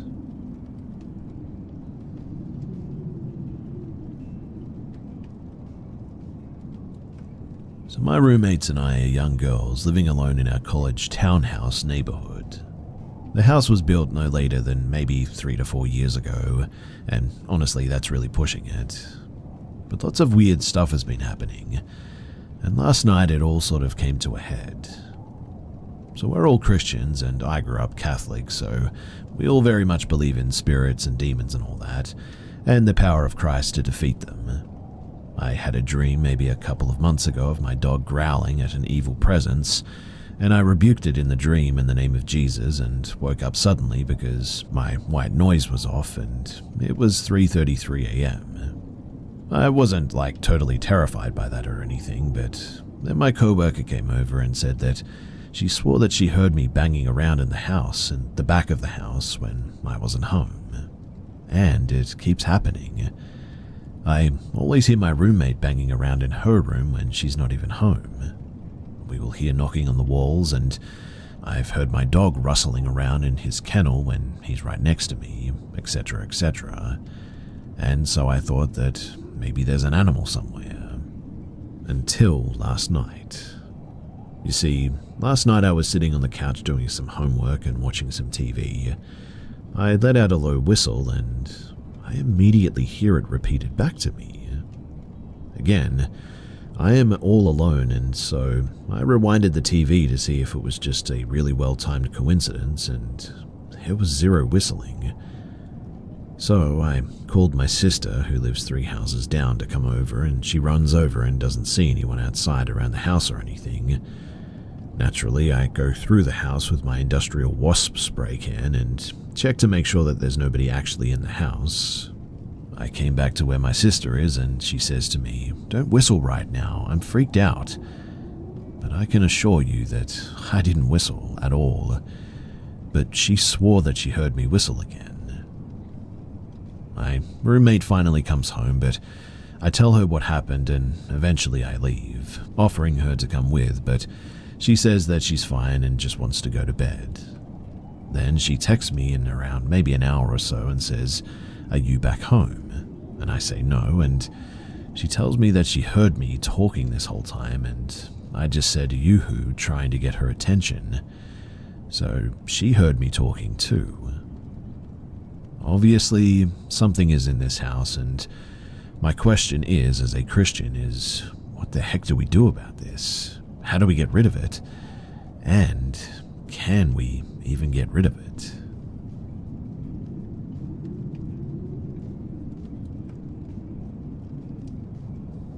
I've experienced many paranormal encounters while on duty as a police officer, but there was one call that I went to, a death notification, that really freaked me out. I had to contact some family members of a deceased woman that was involved in a fatal car accident a few miles away from her home.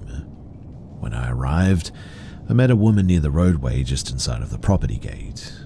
She said that she had heard me coming from miles away, and I asked her if she lived at the residence, which she confirmed that she did. After asking her to speak with me at the house, she agreed, but she said that she needed to walk as the house was about 75 yards from the road. After making it to the house, I approached the front door on a small wooden porch and began scanning the driveway for the woman. It was about 1 a.m. at this stage. While looking for the woman, the front door opened and a younger woman appeared. She was obviously concerned about my presence and asked if everything was okay, and so I asked if I could speak with her and any adults inside, and they welcomed me in. I told her that I would wait for the woman I met near the gate, and she told me that nobody else should be home. I then freaked out a bit and began searching the property, but there was nothing. After entering the residence, I told her and her husband the news about Susan, which ended up being her mother, and she said that her mother moved in a few months back after her father had passed and wasn't handling it well. While she and her husband were comforting one another, I began looking at photos on the wall. There was this picture of a middle-aged woman that stuck out to me. She was a younger version of the woman that I spoke with near the gate. And while looking at the picture, the daughter confirmed that that was actually her mother, the woman that had passed in that wreck. Honestly, I really have no way to explain this. I mean, did I really speak with the ghost of the individual that died in the crash just before telling her family about what happened?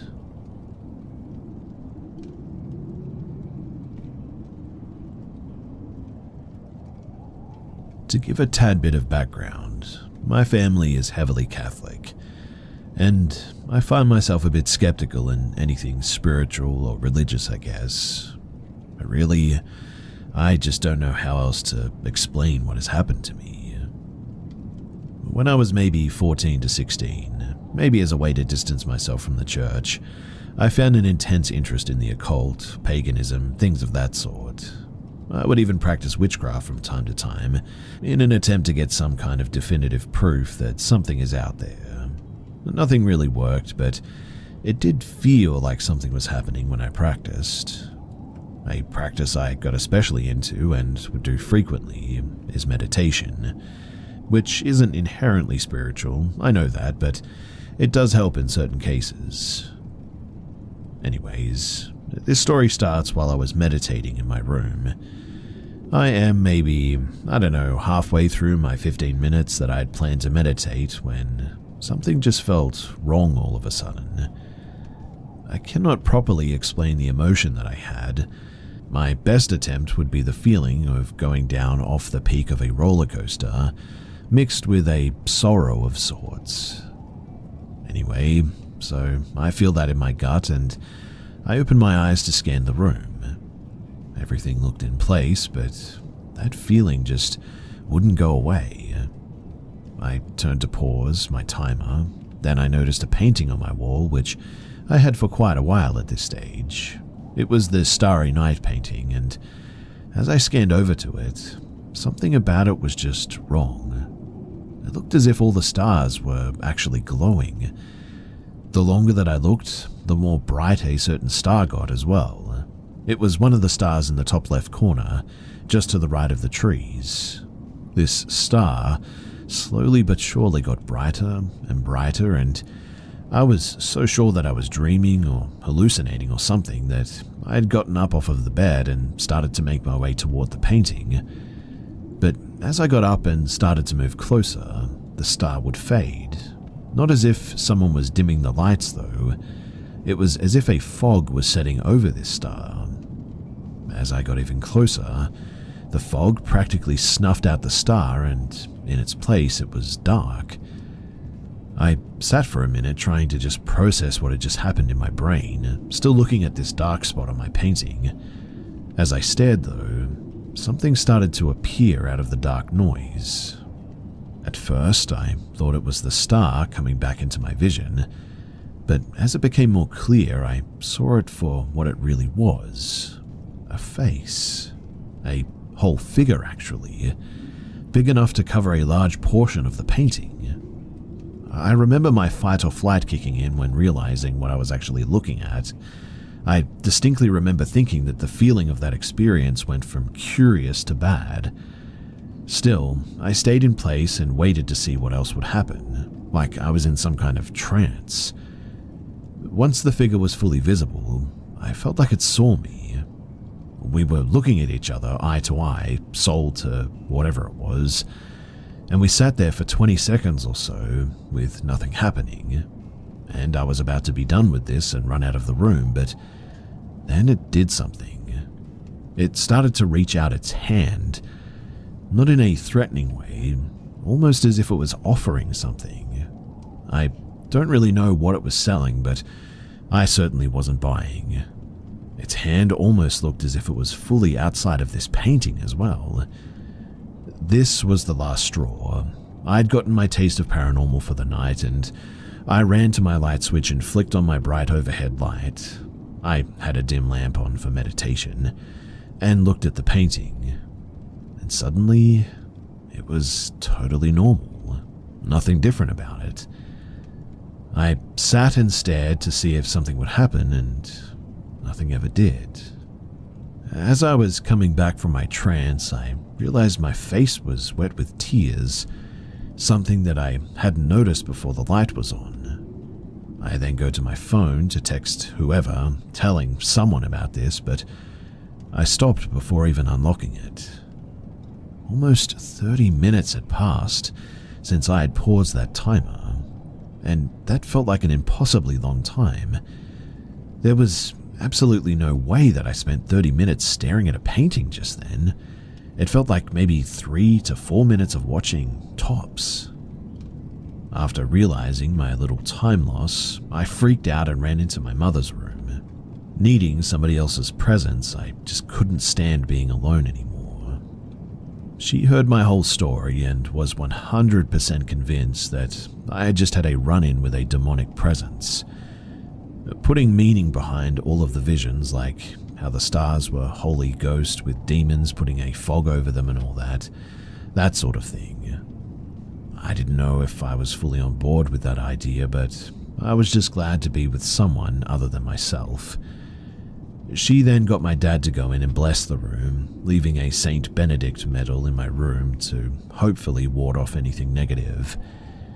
He then took the painting off the wall and took it outside, and that was the last time that I ever saw it. To be honest though, good riddance. I'm actually sharing this now in the same room that this all happened in as well. I won't lie too, I kind of feel off at times in here, I guess. Like I'm being watched, but having the medal and several crucifixes does help ease my feeling. I'm 19 now and about to be headed out for college, and I thought that I would put down this experience in writing before it fades any more with time. I'm not exactly Catholic now, but I have given up the practice of my past. I'm fully open to any and all explanations that anyone may have as to what happened to me years ago, paranormal or not. And so, if you have anything to share, then thank you. Also, I'd like to just tack on here that I was absolutely sober during this entire experience and the entire day before that, and hallucinations are definitely not something that I've ever struggled with.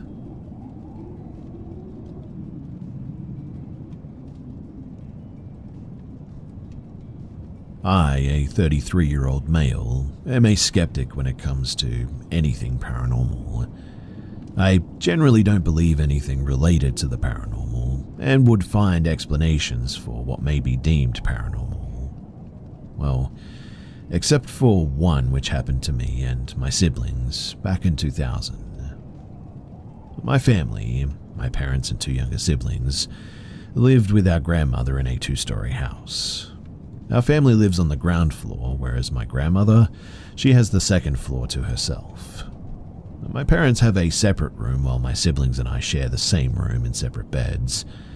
Our bedroom and our parents' bedroom was connected by a sort of shared bathroom.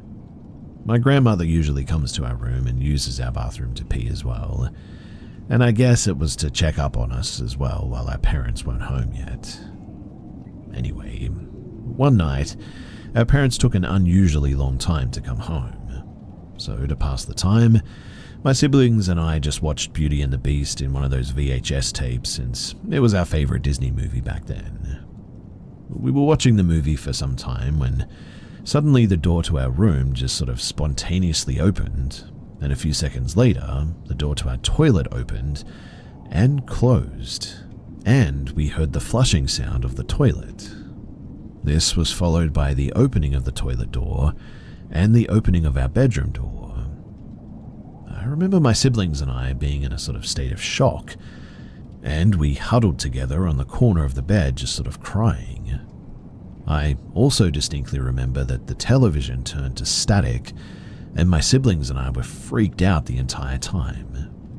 At the time, my siblings and I were around 9, 8, and 5 years old, so we were fully aware of what was happening. Eventually, our parents arrived and saw us crying, but they really didn't think anything of it. Well, the next day, my mother took me to the bathroom, and she told me that my grandmother had actually passed away. I was certain that I did not tell them about the events that happened the previous night, and more than 2 decades have passed, and my siblings and I never really discussed it. I conveniently thought of that event as a false memory since I never really got any confirmation from external sources that whatever happened was actually real, nor was I able to talk about it with my siblings. I just lived my life thinking that I never truly had a paranormal experience. Anyway, I'm currently doing a PhD in the United Kingdom, and I visited my family back home in the Philippines during the holidays.